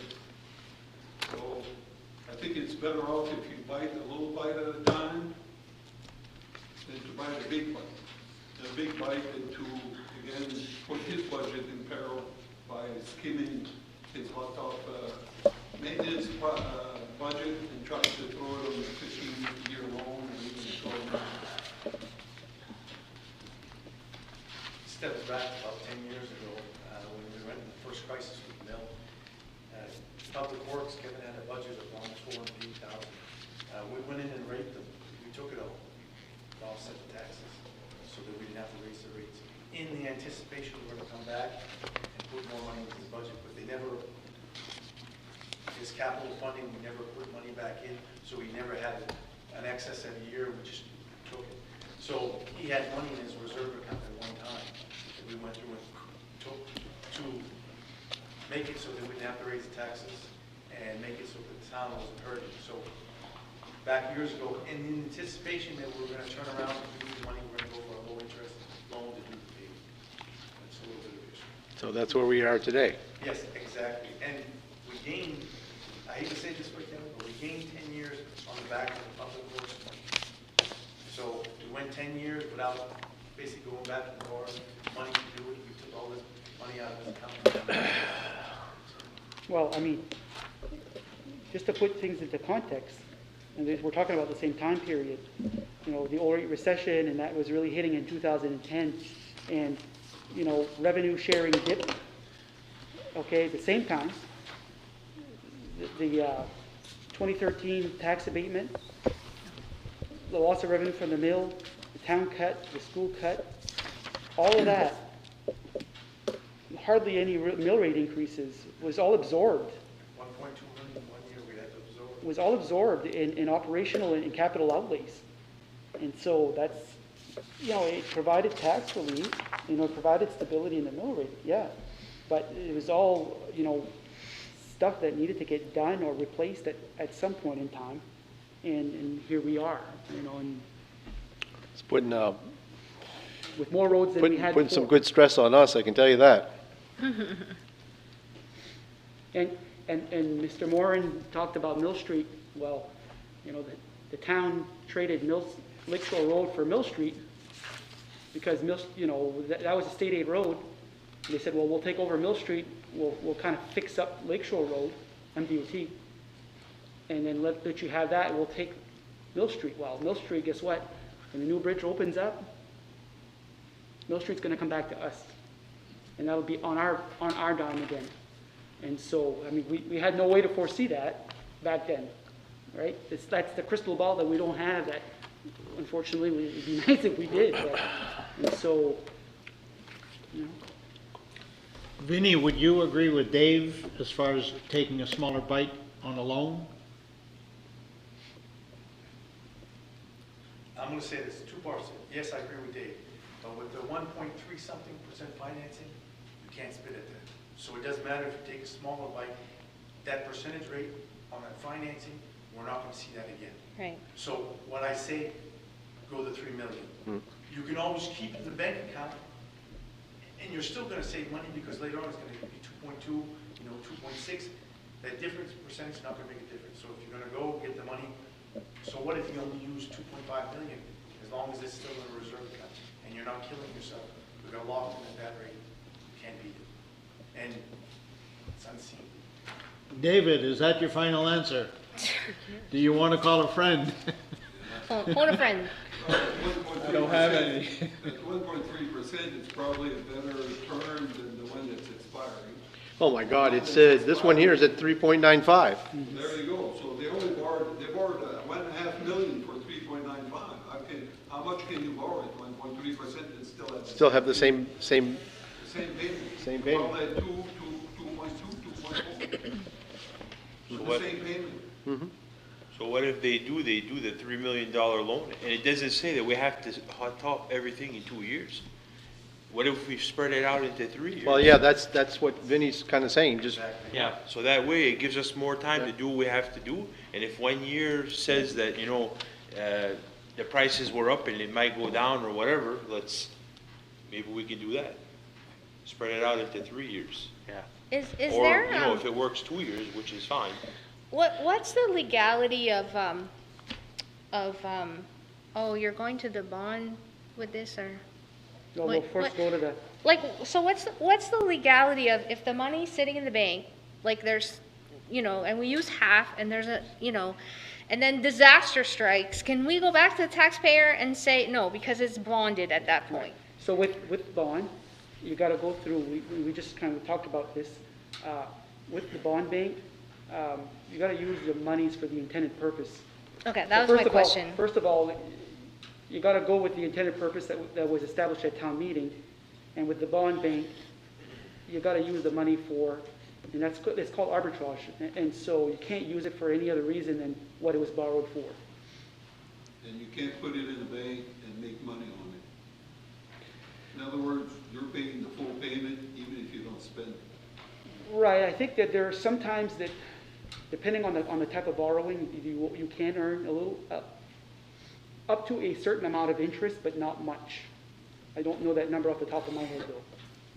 Well, I mean. But generally speaking, it's really Where negligible. could you go anyway to make Even that if much you don't money spend today? it, If you have it, might as well spend it because it's costing you money to keep it in the bank. Well, Yeah, it is. In essence, it would be just because of the expenses going up on you. I mean, you're not supposed to make money off borrowed money. Right. That's arbitrage, so. But the thing is that if we do separate it into 3 years, the last cycle of hot top we do will only be 7 years old when the loan matures, so we go back again on the backside. Right. No, instead that's of 10 playing it years. smart, and I think that would be the discretion of you to manage that. Yeah, so you And- figure and- that Yeah. you're gonna buy yourself 3 years. You bet. Like that. You bet. So when you go back the second time around, it's only 7 instead of 10, so your Yep. roads are not in poor condition. I would just say, though, that That's another option. I would just say that it does work good like that, but you also gotta keep an eye on the asphalt market too. Because whatever you think you might have in savings, if the cost keeps inching up, and so you probably would wanna, just a thought, potentially, in theory, the bigger the project, the better the price. And so you could probably structure a bid package based on, just give us a price for X amount of tons, give us a price for X amount of tons, give us a price for X amount of tons, to see if there's a big variance. And then the board would have the opportunity to say, well, God, we're gonna save $10 a ton here if we go. Well, yeah, but, are they even gonna be able to give you that? Well, we structure the bid. I know a community that locked in a price for 3 years for hot topping. Oh, The really? same- So it can be done? They never finished it the first 2 years, so the third year, they honored the first year price. It was locked in at that. Well, you talking about Fort Kent? Yeah, Well, yeah, but that's because they were They supposed to get it done in 1 year. yeah, but I And the mean, contractor couldn't get it done in barely 2 years. So it was the contractor's issue, not It's the the contractor's issue. not that the But I town mean, there's decided to gotta do it be that way. something, if they've done it like that, If the contractor has to take that risk, he's going to up his bid to include his risk. Now, Kevin, if there is money earmarked specifically for hot topping, in the upcoming year and in the second year, can you actually stall other regular work that you normally do and increase your time on hot topping to preserve the existing roads so they don't further deteriorate? to a certain extent, because Okay. like springtime, you gotta do cleanup. Yep. Certain times of year, we gotta do painting. Fall, we gotta prepare for winter sand and stuff like that. So I can do some, but I mean, it's to a certain extent, but I think that our perfect time frame would be from when the frost comes out of the ground till the end of July. Because nobody's projects have came out yet and everybody's hungry to get to work. Because after the state bids and all the other bids come out, we're dealing with $4, $5, $6, $8 million hot top projects, and they're gonna go where the money is. Well, I think we should put that on our calendar and look to get some of that work done. So that way, if come the end of July, we've met what we need to do, and they're always gonna have a couple of days that they can come around. Well, I can prepare something in town and say, when you have 3 days, you're gonna come take care of that street, that street, that street. So it's more that we can do for. You would have to go to bid probably mid-February to be first on the list. Yes. Or even late January. I would start at the beginning of the year, because nobody knows what they got for work that time of year, and they would obviously be hungry to start locking in work for the 2021 summer. Drive on new roads for that summer. Huh? At least we can drive on new roads that summer. Yeah, not wait till September, October. Yeah, Vinny, go ahead. We did a project, we had different projects on Main Street going on for a period of 10 years. And we had gotten some low interest money, and some of the monies were designated only for the third year. So we contacted the state to see how much money we put in, interest we would make. So we took out a CD for the third year, so we made, it was minimal. It wasn't like 1.25, probably 0.75% I think at the time. But that money that we made in the CD offset the price of the increase in contract on there. So it's something to look at. So we're going to take a whole bunch, okay, we're not going to use this third year money, put it in a CD for 2 years, accumulate a little bit of interest. Mother. Is,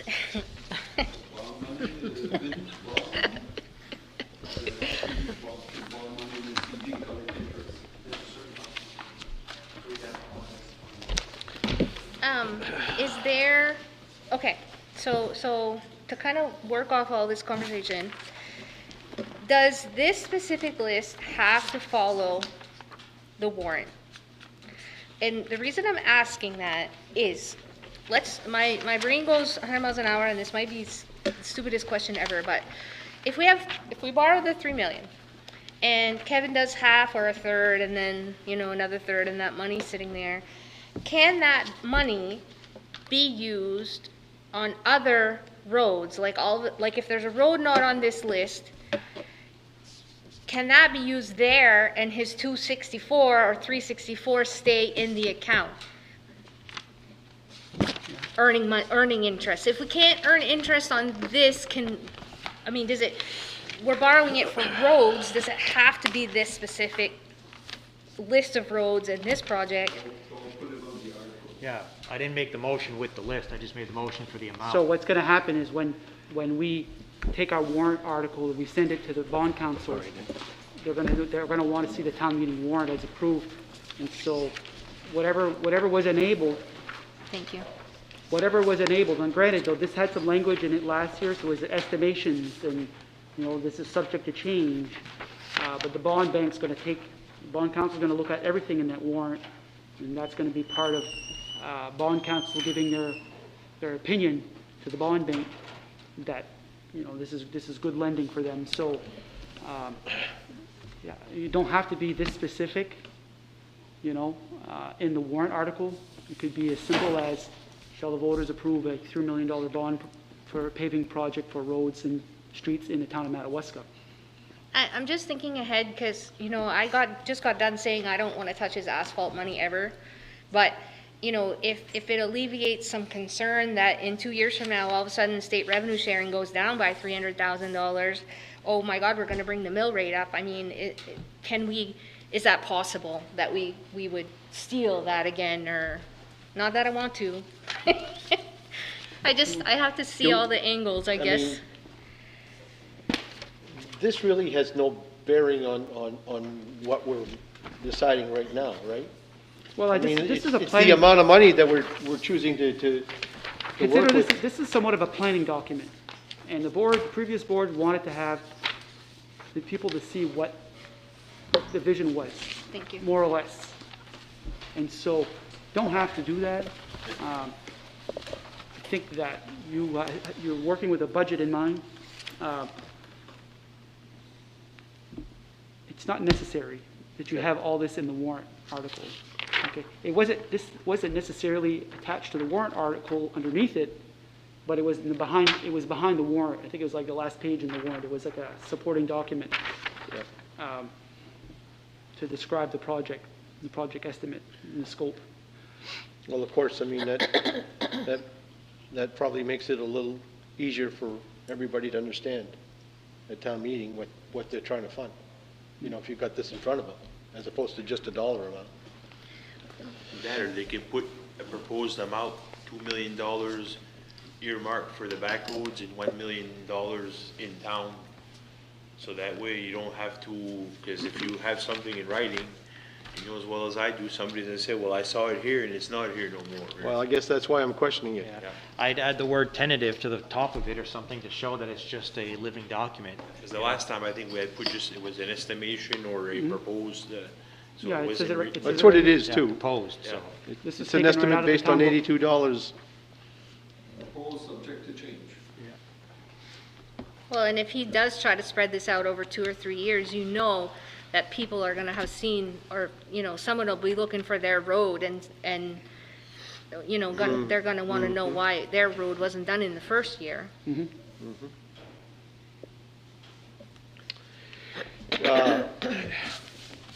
Nat, did you write down his, can you repeat it to us? This was a half hour ago. Jason motions a $3 million times 10-year term, and then Lori seconded it. Did you all hear that? 3 million, Barely. 10 years. Can you say it again, louder?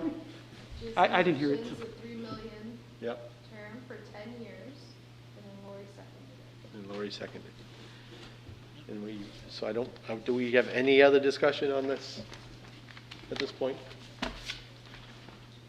Then I'm looking for a vote. All in favor? Opposed? Motion carries. Kevin did have a question. Wow. Where did I buried that paper there, but in my stack here. He's done some work. Yeah, thank you. Kevin's done some work on getting the roads shimmed and patched and all that Did stuff. I thought I saw somewhere that we had established our next regular meeting. Did we not? Did I see that somewhere, or did I not see that? Oh, yeah, we want to discuss this too at this point, right? We want to discuss. Oh, yeah, this. sorry, yep. So Kevin is at a point right now that he's, you know, he's done what he's done. He's got to come back to this board to see, he's got more work lined up, if, you know, that could still be done this year for as far as shimming and preparing roads. But he wants to come to this board to request additional funds out of the road project reserve. That's going to be put forth before the townspeople here in a few weeks or so. So Kevin? Yeah, I had said the last couple meetings that when we hit the $150,000-$200,000 mark, we'd just talk about what we'd done and revisit it to see if we can move forward with a little bit more if we had time and money left. So right now, we prepared a paper for you. It tells you what we've done so far, what we've taken it out of. Right now, my balance on my road reserve to date is 228,924.38. I would probably save, I'd try to save between $100,000 and $120,000 in that, because I don't want to deplete that to the end in case something happens, we have a culvert failure or something major. I want to have a cushion to back on. With that being said, I still have half of Guyot Road, probably from the golf course up to Sugar Tree Road up in the Bakers. And then I want to attack Albert Street, try to smooth that out a little bit. So I figure with another $100,000, I'd be able to put about 35 to 38 loads of hot top in. And 20 more would go on Guyot, 10 in the Bakers, and 5 on Albert Street. I just want to, you know, I gotta have the okay, just, you know, you guys are all set with that for me to move forward and continue what we're doing. So, And in between that, there's probably $26,000 left in my hot top account. I do not want to touch that, because what we're going to do is that I'm going to be going to Soderberg, picking up loads of hot top to try to fix potholes and shim manholes in town, and we're going to do that ourselves at the end of the season. And then there's a section on Guyot Road that if Karen's has to come in and pave, I don't want to have to come in front of you for a $3,000 or $4,000 bill out of the road reserve. So I want to keep a cushion for cold patch and next spring for repairs. So I'll have a $26,000 there, and then 100 to 125 in the reserve. So you're asking for 100? Another 100, but it'd be about 98 and change, but we can say 100. I would make a motion to allow Kevin to use another 100 off of this year's hot top budget. I'll second that. Any other questions? All in favor? Just want to make sure that we're doing the right thing right now and the best we can. So. Yeah, and you know, this is very informative. I mean, I like this. Well, I want to make sure that everybody, you know, because sometimes I explain it, they don't understand, or this way it's, the numbers are there and where it comes from and where it's going, and there's no smoke and mirrors. It's all straightforward truth. You're doing a good job, Kevin. Yep. Other than being a little car sick, I enjoyed the tutorial. If anybody wants to come for a ride with us, for whatever reasons, for questions on hot top or roads, give me a call. I'm up quite a few hours a day, or any time of the week or whatever, we can arrange that.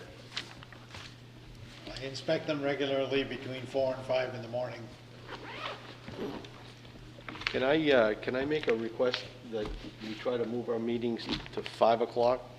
Is that an issue for anybody? Can we try to go back to 5 o'clock as opposed to 5:30? It's an issue for me. It's what? It's an issue for Oh, it me is. because we were asked by actual taxpayers to do it at 5:30 because people work till 5. What's why? Well, just because it's getting dark, and I'm thinking that we're not going to have that many folks here with us when we're going through some of the, but beyond that, it's not more than that. You know, we are at 9 o'clock, and we're still hashing out here after, 2.5, 3 hours? 3 hours, 17 minutes. Could we not have meetings more often then? Well, You know, or we- that, I mean, if you I- want to entertain the idea that we have maybe, I mean, Gary, I mean, you're seeing what comes up during the course of a month here, and I mean, if we left that open to you to say, okay, I mean, I've got 5 or 6 articles here that can take a couple hours, can we not call a meeting, within a week's time? And Well, yeah, I mean, because this is long here, I mean. this is not normal. We're dealing with trying to get the budget done and making some big decisions here. These are not typical, since I've been here, meetings have not lasted this long. So. Is it me? Right now, we could probably use a couple of meetings a month. I don't necessarily think that, we need to be on that frequency all the time. Yep. I just, I get it. If I'm the only one, it's fine, but our bylaws say we should meet twice a month. I don't see why we can't say every other Tuesday we meet at 5:30, and the taxpayer knows that way. Not everybody's not always asking, when's the meeting, when's the meeting? We can schedule, if we come in here and it's only an hour-long meeting, well, yay for us. And if we feel like after a few months of doing that, it's too much, then that's fine, but and I'm sorry you're saying this is just this once, but since I've been on this board, this is what it's been. A motion to longer, a motion longer, a motion longer. And then we have articles that, you know, I didn't like your delivery, Dan, I apologize, but he's right, like, he has things he wants to discuss. I've had things I've asked if we could discuss, and they don't get put on the agenda because we're always getting, you know, pushed off. So, that's my piece. I mean, if I'm alone, it's fine, I'm not offended. I agree. Holy, I'm gonna fall under the table. With, you know, with respect to the taxpayers, I think Lori brings out a great point, that if we do have a set time to have a meeting, then it eliminates the idea that we're always getting questioned about what day and what time we're having our next meeting. And so, for the time being, can we not establish that we would do this every couple of weeks, maybe every other Tuesday? We're going to keep the same time at 5:30 and Do you guys have anything That's fine, we should have to more say? As long as it's no earlier than 5, I'm fine with 5. Dan, you're all right with 5:30? We're going to keep the same time. That's fine, I don't want to hinder anything, but just so that you know, I'm committed for the next month. I'm out. I'm committed to 2 moose hunts where I'll be away. It's my bread and butter. That's why I think the reason why, you know, we've gotten away from regularly scheduled meetings is because over the course of time, the boards have always tried to work with everybody's respective calendars work. This one gets out of work, this one's not around, and so they've worked to not nail themselves down to a calendar date, so that we could get the most amount of board members to attend their board meetings. And so when you have it set in stone, doesn't always allow for that to happen. But he's on a moose hunt Pros and the cons. whole week, like, Well, the week prior scouting, the week of the hunt, then the following week scouting, and then a second week. so we're not gonna So that's wait really just 1 month. a month. So that's so one he's- meeting maybe, or unless we do go with the 2 meetings. I think that right now, we're gonna have to have a snap board meeting to probably, maybe a few articles. Now that I know what the warrant articles are fully for the budget, now that I know I gotta include an article for the borrowing, for the bond, you know, I can assemble my draft warrant. I can send that out to you so you guys can review it. And then, you know, if there's, you know, typos or if there's issues, you can all shoot me an email and I can address those. And we'll call a meeting to basically set the warrant. Because we have to, at that point, once we have the warrant, we gotta send the books off to the printers. We need a couple of weeks to get that turned around and back to us. It needs to be in the taxpayers' hands at a minimum of 3 days before town meeting. And so a couple of weeks to post the meeting publicly in public places before we actually have our town meeting. So, Do you have a tentative date for a possibility for town meeting? somewhere's in the second week of October. November 4.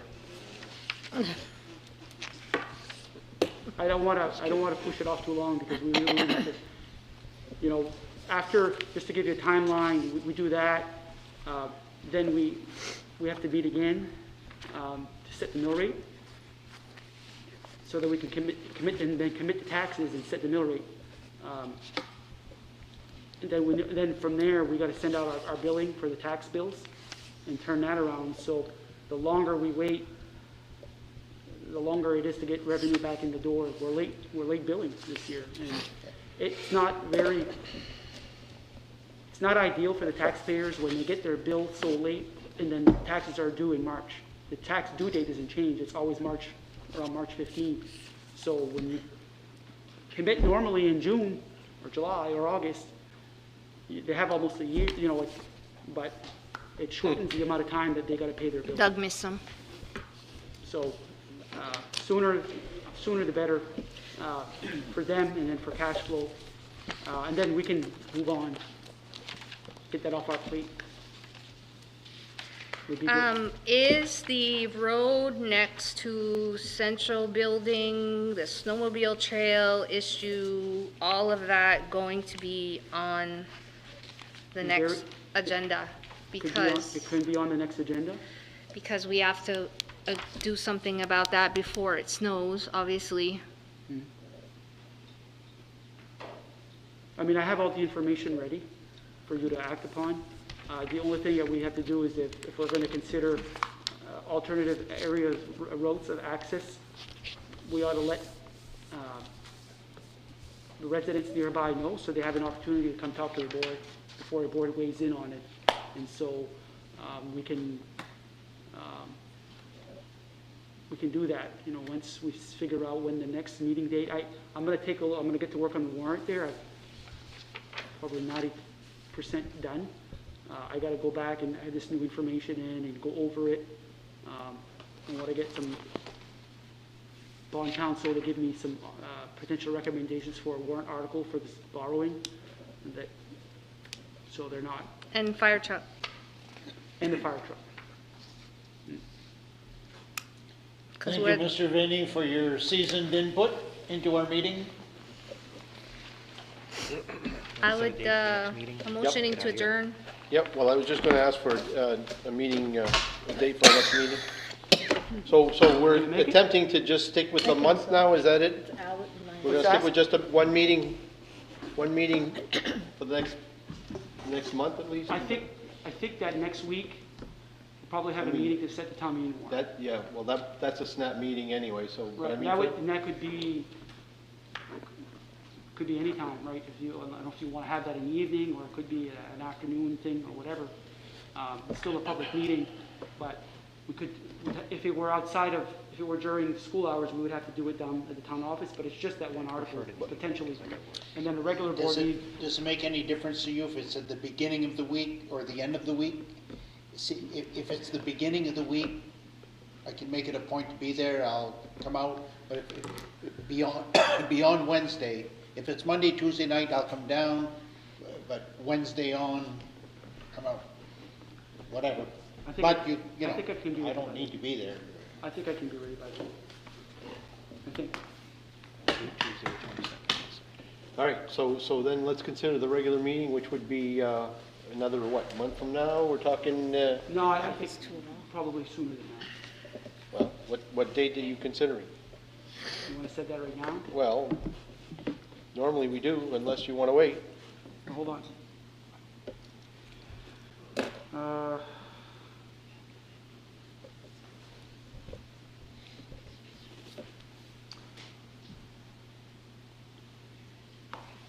See, because if we have a meeting next week, set the warrant.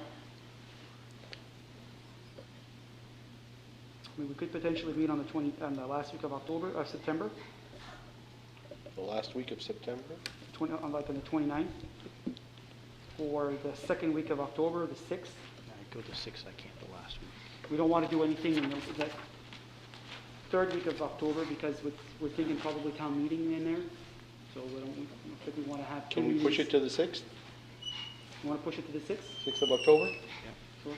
Well, then we're talking about the snowmobile trail. If we have to come back on it again, then we're into November, then it's Thanksgiving, and then we're not resolving an issue that's been sitting around for how many months? Gary, do we- Like, what's wrong with the 29th? We can't do, he suggested September 29th? We can do the 29th, it might not be that. Oh, you can't. Okay. You can't do It's a the 29th. Tuesday anyway. Yeah, I'm out, that's the most week. Yeah, I'm committed. You can't do that week either, so these two here can't do it. Okay. So you're looking at the 6th? 6th I can do. Tuesday the 6th? Yep. Okay. Dan, you still can't do that? No, I'll come out. October 6th.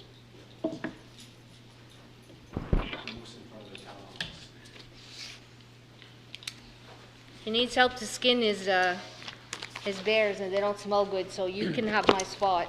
They don't smell good, they smell like politicians.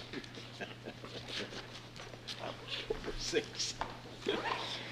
Oh, Dan. You know, oh, are we adjourned yet? Motion No, to no, adjourn. we need a motion to adjourn. We have a motion? Second? All in favor? Let's all. Yep. 9 o'clock. I went to look at this